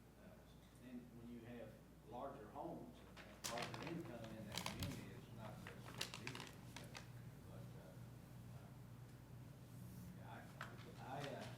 you have to stick with the things that go into this entry-level home. You got a 1,400 square foot home, that's entry-level people, so that's, job ranges that are not ready to go pay $150 a month, $175 a month. Sure. Homeowner association, when they don't play tennis, might have a basketball court. Right. The 300 lots, they could spread out pretty quick. Oh, yeah. Well, hey, let me suggest the mic, you're not close enough, so I think it's kind of hard to hear you down I'm here. sorry. I got it, but I just thought I'd let you know. I got that once already. Yeah, it certainly is a balancing act. We don't want to push. You have to balance the costs with what's being provided. But at the same time, if you provide such minimal improvements, then in the long run, the desire by the residents to actually maintain those improvements is not very great at all. And so you potentially run into HOAs that are absolved because they don't have any desire to hang on to a little 8x10 gazebo and a couple swing sets, so. Yeah, you can see where they're abandoned for maintenance, because people don't want to, they Sure. go and vote not to raise their dues. Right. And, It's tough. It's a balancing act. The only other thing I had was, we are beginning to wrap up our review of your documents, your subregs, your zoning ordinance, and your design review manual. I talked to Commissioner Burks at the last meeting about you guys needing to think about how you want to try to tackle us going over that review with this board. That'd be training hours? It absolutely could be training hours. So that's something you could think of. Now, I don't want it to take the place of what Kristen No, has absolutely. in mind, because I think what she's wanting to do is very valuable. But yes, you need to be thinking about how we want to piece this together. Is it going to be an hour before each meeting we have a work session? I might suggest to you that might prolong another several months, because there's a lot of material to go over. So we might look at not only that, but maybe in between meetings, having like a 2-hour work session, one night or something. So be thinking about that. It's nothing we have to decide tonight, but it is something that we've kind of committed to the city to try to have recommendations in place and adoptions occurring for the new documents, hopefully by the turn of the year. So is what we're looking at. Excellent, thank you. I think we're all anxious to get there, so we'll probably have some workshops or something out of order to jump on it. And one thing Commissioner Burks liked was the idea of maybe having joint workshops with the BOCs to try to create some efficiency together. in some of those explanations. Excellent. Thank you, sir. Mr. Potter? All right, Mr. Chairman. Sir.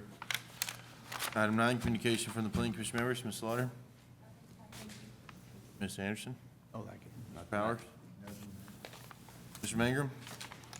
One thing I have is, I would like to thank our planner for adding our regular meeting from April. It was real helpful to be able to go back and see those, some of the discussion, and of course the motions for projects of that size. It's, when you go a couple months without seeing them, you can tend to forget, but this made it real handy, so thanks for providing that. Thank you, sir. Mayor Carroll? Yes, I just wanted once again, because I'll be the one getting the emails tomorrow from our old Nashville Highway citizens. I just wanted to restate that it's the Planning Commission's job to approve the city codes, and the rest is up to the Board of Commissioners. But as we have these developments come in, especially to this magnitude, I think what we did tonight and what we've done at the last meetings and trying to get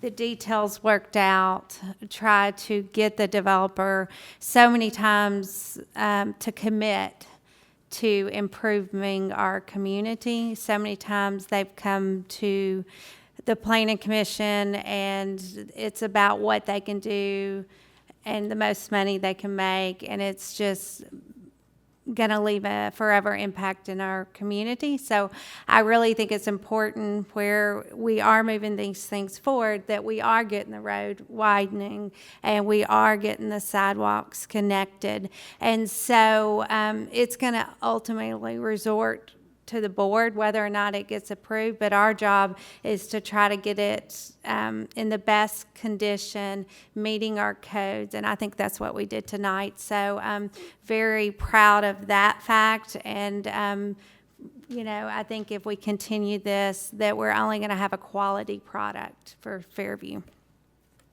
Thank you. Thank you very much. Thank you, everybody, for sticking out tonight. I'll entertain a motion to adjourn.